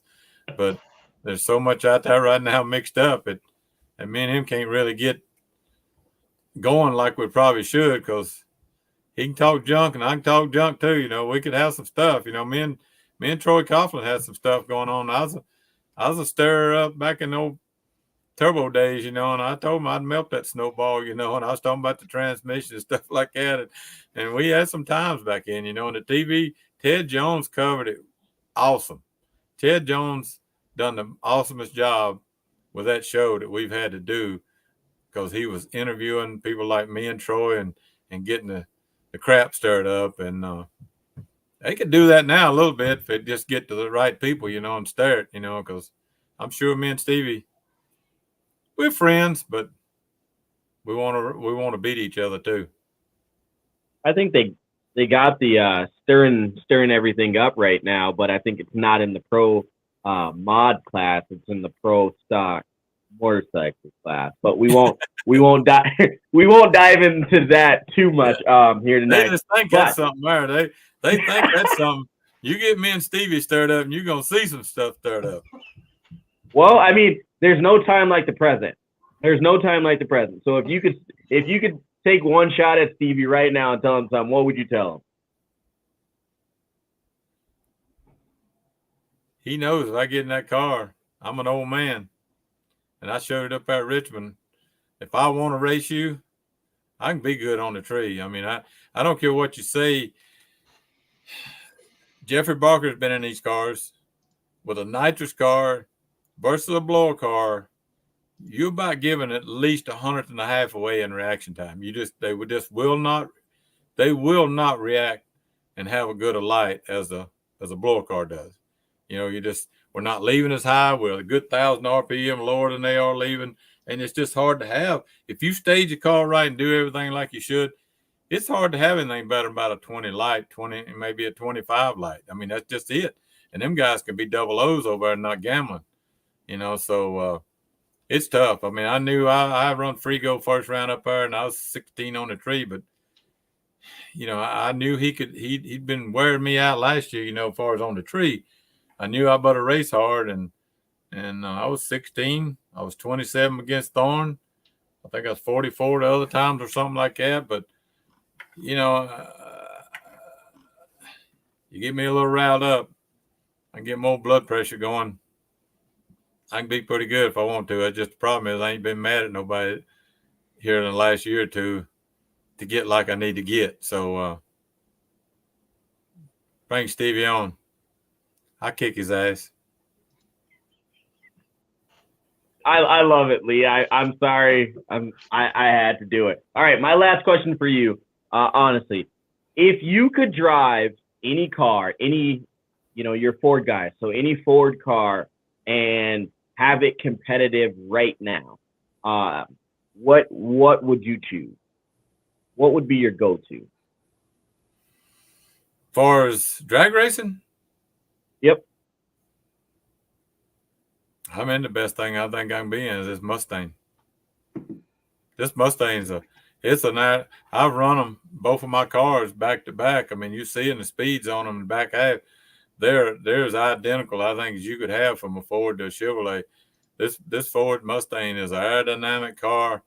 It's bad, and I'm in the car that I want to be in to finish my career. I'll tell you that. And if you notice on the car, it's Parkway Ford.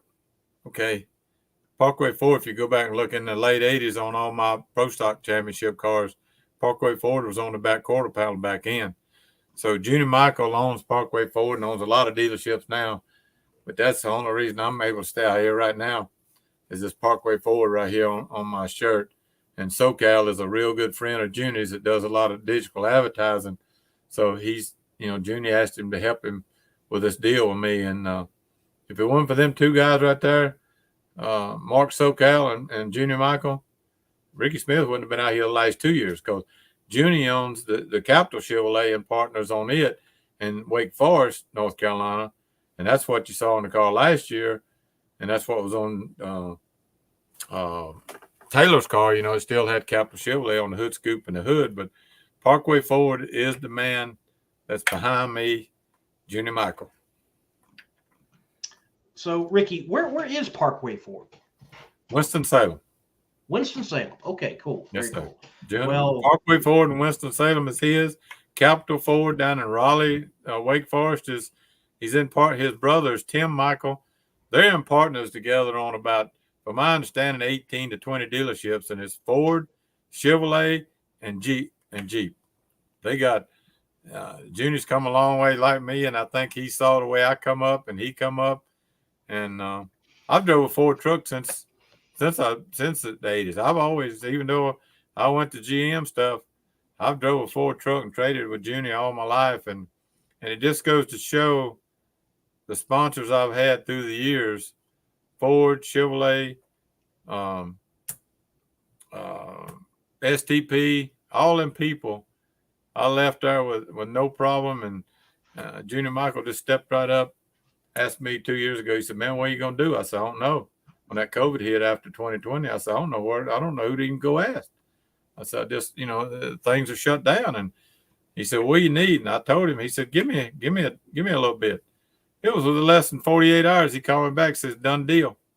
That's when he put the deal together with him and SoCal and the Capital Chevrolet deal and all. And then now I'm in a Ford and I talked to him about, I like to finish my career in a Ford. And that tickled the shit out of him because he absolutely wants to see me in a Ford. And we probably could go another year if I decided to do it, but I don't know if that's going to happen or not right now. I think Junior loves what I'm doing and everything's going good, but one deciding factor, the reason I may not, if I don't, is Chad Hester, which has been with me for 13 years. He's going back home. His wife retires in January or February next year, and he wants to move back to Alabama around his mama. So I'm going to lose him. And like I told Chad, man, you gone, I may be gone because I don't know nobody can do what me and you've done together. I'd have to have two people to do what he's doing for me. So it's been a good relationship. Yeah, Chad's a pretty cool dude. Shout out to him. And we need to get him on the show one time. Just talk to Chad. I'm sure he's got some good stories, and he's been out there doing it a long time. And, well, folks, look, if you haven't driven a Ford lately, go down to Parkway Ford. Tell them Rickie Smith and the Competition Plus Power Hour sent you and test drive something and put your John Hancock on a note and drive yourself a Ford off the lot. Ricky, look, one last question. We'll let you go. I have to say one thing. The only guy thumped the Ford with me was my own teammate. So, Ricky, is the Christmas tree going to make it all the way to Christmas, or will it come down before it gets to Christmas? That's the only thing I got left to ask behind you. The Christmas tree? Yeah, the Christmas tree. I'm not right sure. Behind you. Right behind you, Ricky. Oh, okay. Well, that Christmas tree. I'm going to tell you what that's about, and okay. I'll get it done quick. My wife's mother had that Christmas tree up in her house when she died. Ah. And we brought it here, and it's never been took down. Her mama died 10, 12 years ago, whatever. It's been a long time. But that Christmas tree's been right there, and it won't ever be took down. I don't blame you. That's a cool thing then. That's a really cool thing. That's where that Christmas tree come from, was my wife's mother. Awesome. Awesome. Well, one thing about Rickie Smith, if you have not all noticed in interviews and when I've chatted with him, family is a big thing, and nothing wrong with that whatsoever. Absolutely. I got a good family. Matthew's badass. That is. And yeah, look forward to what Pro Stock Motorcycles got ahead of it. Look forward to what Pro Modified's got. And yeah, 2022. Epic. And speaking of family, we do have to give a shout out to your daughter-in-law today. It is her birthday. So happy birthday, Angie Smith. So yep. We just went and had supper with her tonight. So we did have a birthday supper with her tonight. Awesome. Well, look, congratulations to the Smith family all around. Again, Virginia was a great event for you all. And I know you wish Pro Modified was going to be at Bristol, because I know you love that place. Your name's on the tower, but Norwalk is the next race. So I've been running Bristol since 2010, I think, or so. And I won back-to-back races up there, and once, this and that with Pro Mod. And golly, I hate not to be there, especially my son. They only started running last year up there. So now they're there and I ain't there. But, it'd been a good Father's Day deal to be there. Might have could have pulled it off together, but that won't happen. And we'll be at Norwalk next weekend. And if we can get somebody with a gun, maybe shoot a couple of tires out on them Pro Charger cars, we might win another race. Well, you never know. That might happen. It just might happen. Rickie, thank you. Thank you, man. Thank y'all for having me on. In the race for quality, there is no finish line. Jerry Bickle Race Cars is a one-stop chassis shop for drag racing performance parts and race components. For over 50 years, Jerry Bickle Race Cars has been an essential part of racers' plans for building world champion race cars. Our parts department is stocked with every part a racer might need. Log on to jerrybickle.com for more information. We build anything with doors. jerrybickle.com. All right. Well, folks, look, thank you for watching the Competition Plus Power Hour. Thank you to Bobby for filling in for Sam there for a little bit. Sam, definitely good to see you, though, for the rest of the ride after we got Pat Musi and Rickie Smith on. Great guests. Those of you looking forward to NHRA Bristol or Midwest Drag Racing Series or Funny Car Chaos Cordova, fascinating show coming up there. Jet Cars versus Nitro and Methanol in competition for a non-points paying race, and all the other drag racing that is going on is happening on Father's Day weekend. And we want to say happy Father's Day. Happy Father's Day to my dad, James Melvin Kraft. I wouldn't be in drag racing if it wasn't for him. So happy Father's Day to everyone. Sam, happy Father's Day to you too, man. You're a father. Yes, thanks. And Lee, I got to say I'm sorry. I'm actually going to be spending time with my kids. That's why I will not be in Cordova with you. Family, man. I'm just trying to create memories and do that. But yes, happy Father's Day to anyone that is a father, stepdad, an uncle, a cousin, a brother, a sister. I mean, not a sister, but you know what I'm saying. In today's society, we have to include everyone, even those single mothers that step in that role for a father when the time is needed, because it has to be done. So yes, happy Father's Day to you guys all. A lot of drag racing. Lee, do you want to die? I mean, I was late. Sorry, I had to work late tonight. But do you want to dive into a little picks? I mean, I was horrible last week with the NHRA picks. I mean, what do you think?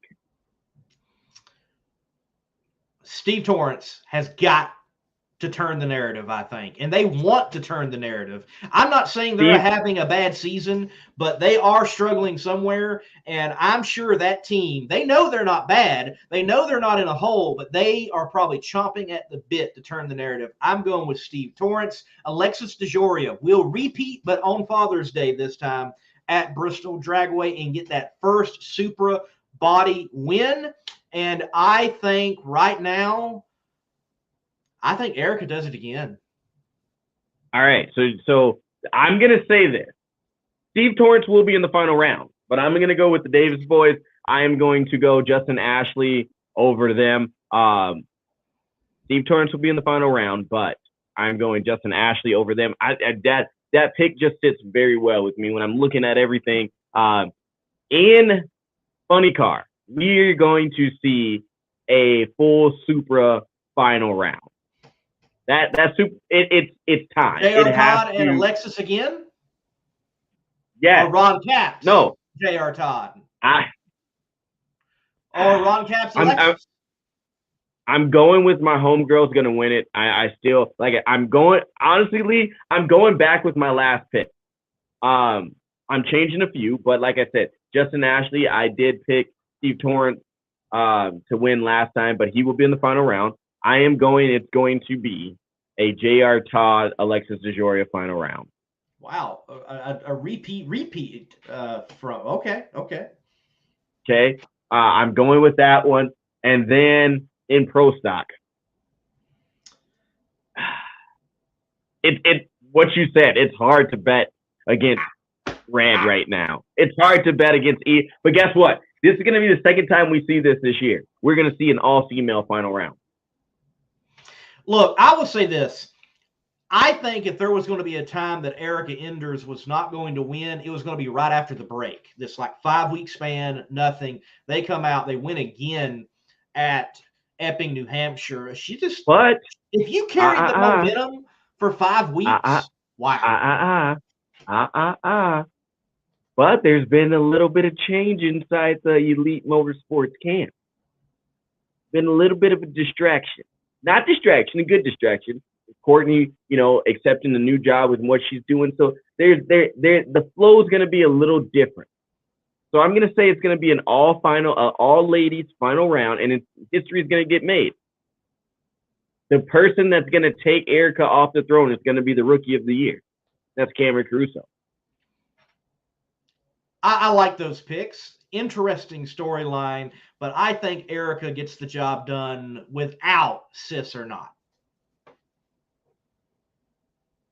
Hey, I mean, the storyline, the story is set, right? The stage is set for one of these two things to happen.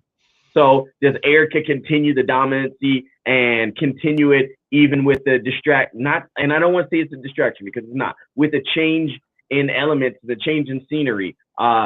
But at the same time, that storyline needs to fold. Like, we are all chomping at the bit to see what Camry Caruso will do. Like, we've seen it, right? I mean, shots on Greg Anderson, going to the final round and setting that history. I think at this point that bar needs to be just, we need that to continue this. With Steve Torrence, everyone's like, when is it going to happen? When is it going to happen? It's the excitement and that storyline of he's not having a bad year. He's not doing bad at all. Oh. Right now, they just have not made it and won a race like what we're used to seeing, right? Everyone's on the edge of their seat to see what Greg Anderson's going to do. Like, right. It's no difference than what we saw last week with Erica and Stanfield in the final round. Like, it's like, it doesn't matter which combination you're throwing. You know what I mean? It all that matters is once you got them weak, once you got that person, can you, in the words of Mortal Kombat, can you finish him? So, I mean, drag racing in the whole is going to be great. I think Grubby and the crew are going to come out guns blazing. So I think we're going to see some more fast times. But my pick, hands down, I'm going Justin Ashley wins this one. Number one. Number two, I'm going with that all final super round. And number three, I'm going an all lady pro stock for the second time of this year. Let's make double history. Let's make Brian Loans sit on the edge of his seat and give us one of those heartfelt Bristol, Tennessee in the way it should be messages, how he closes the show out. So I'm flying off into the sunset with that one because I won't be at Bristol, unfortunately. All right.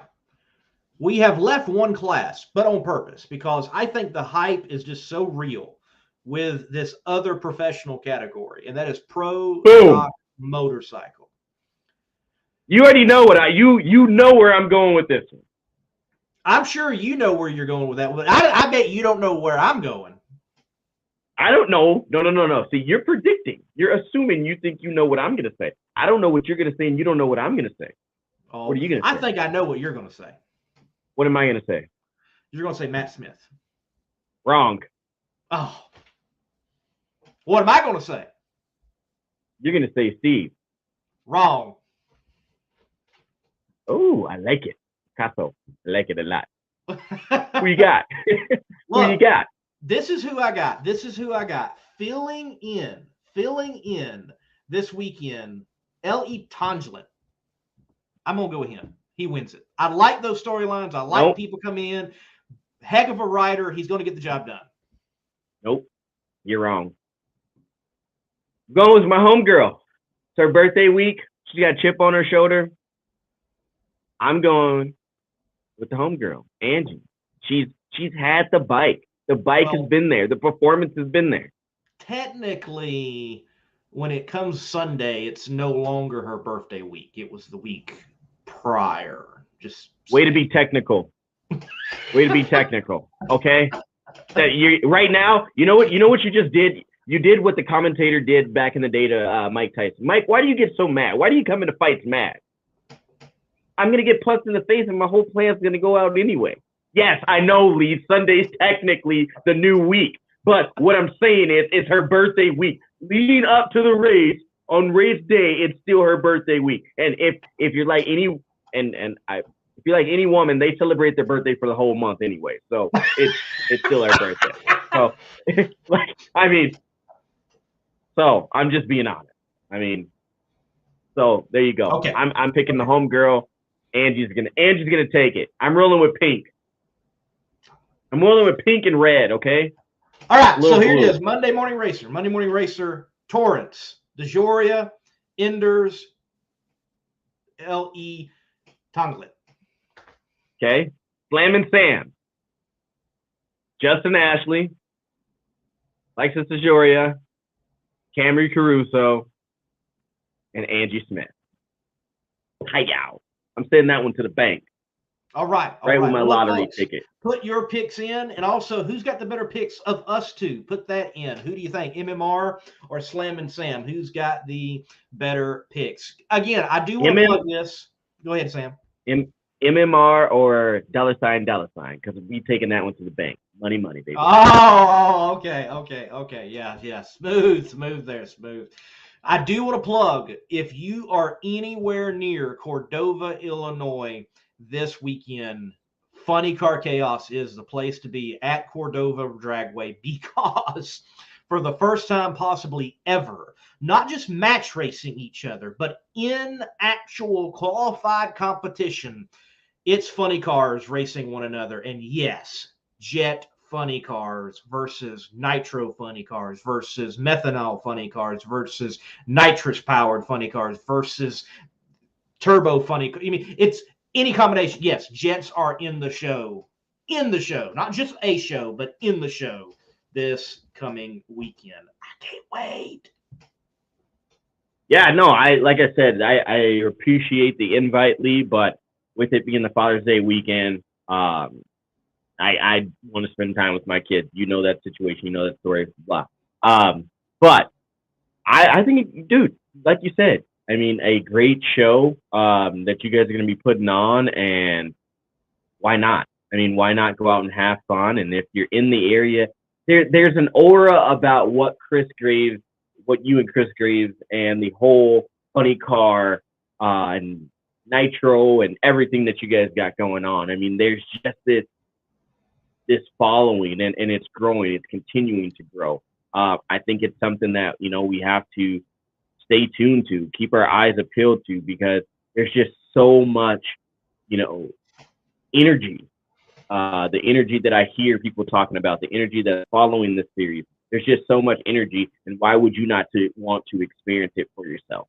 It's the Pro Bowl of drag racing, if we were alluded to, a ball sport, right? It's the all-star game of funny car. So, like Lee said, if you're in the area, shoot Lee a message, blow up his Instagram and his Facebook, DMs like, hey man, I want to get to the track and I want to see you and I want to take a picture with you. Lee's gonna be there. So everybody send Lee like 2 words and then press send and then 2 more words and press send. Blow his inbox up if you're in that area, because Lee's the man that you need to get in contact with. Sorry.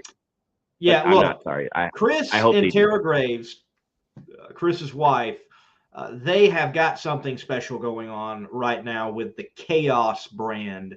And I think the only thing you can expect is it to continue to grow.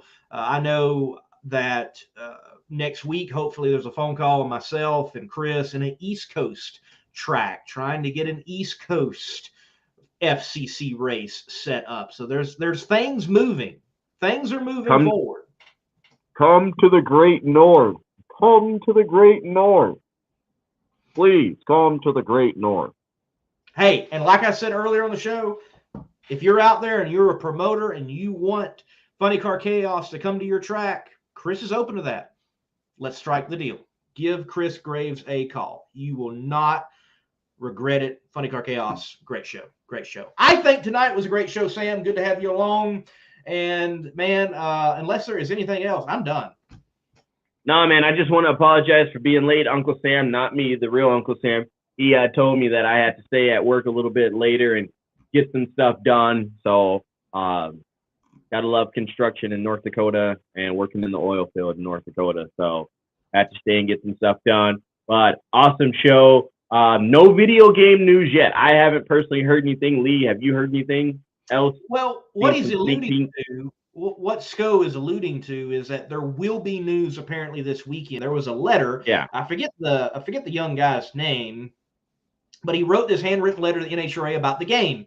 We all, well, not all, because it was amazing to me. The people in the comments were just so dense and didn't realize that there is a game coming out. It's been announced over and over and over, but there is a game coming out. But this little kid was like, hey, we'd love to have a game, looking forward to it, have this, have that. And the NHRA did say that there would be some more news this particular race.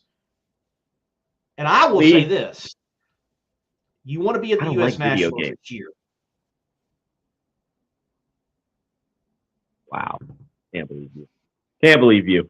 What a guy Lee is, man. That is a Monday Morning Racer. Please go and check out all of his YouTube stuff that he's got going on YouTube, Twitter, Instagram. Check out MMR, Monday Morning Racer. I'm Slammin' Sam on Facebook. You can check out that. But Outlaw Performance ENT, that is me. Little rhyme for you at the end of this. But Lee, it's been another great show, man. Competition Plus Power while we're grooving and we're moving. Smashing that loud pedal, and we're driving fast and taking chances.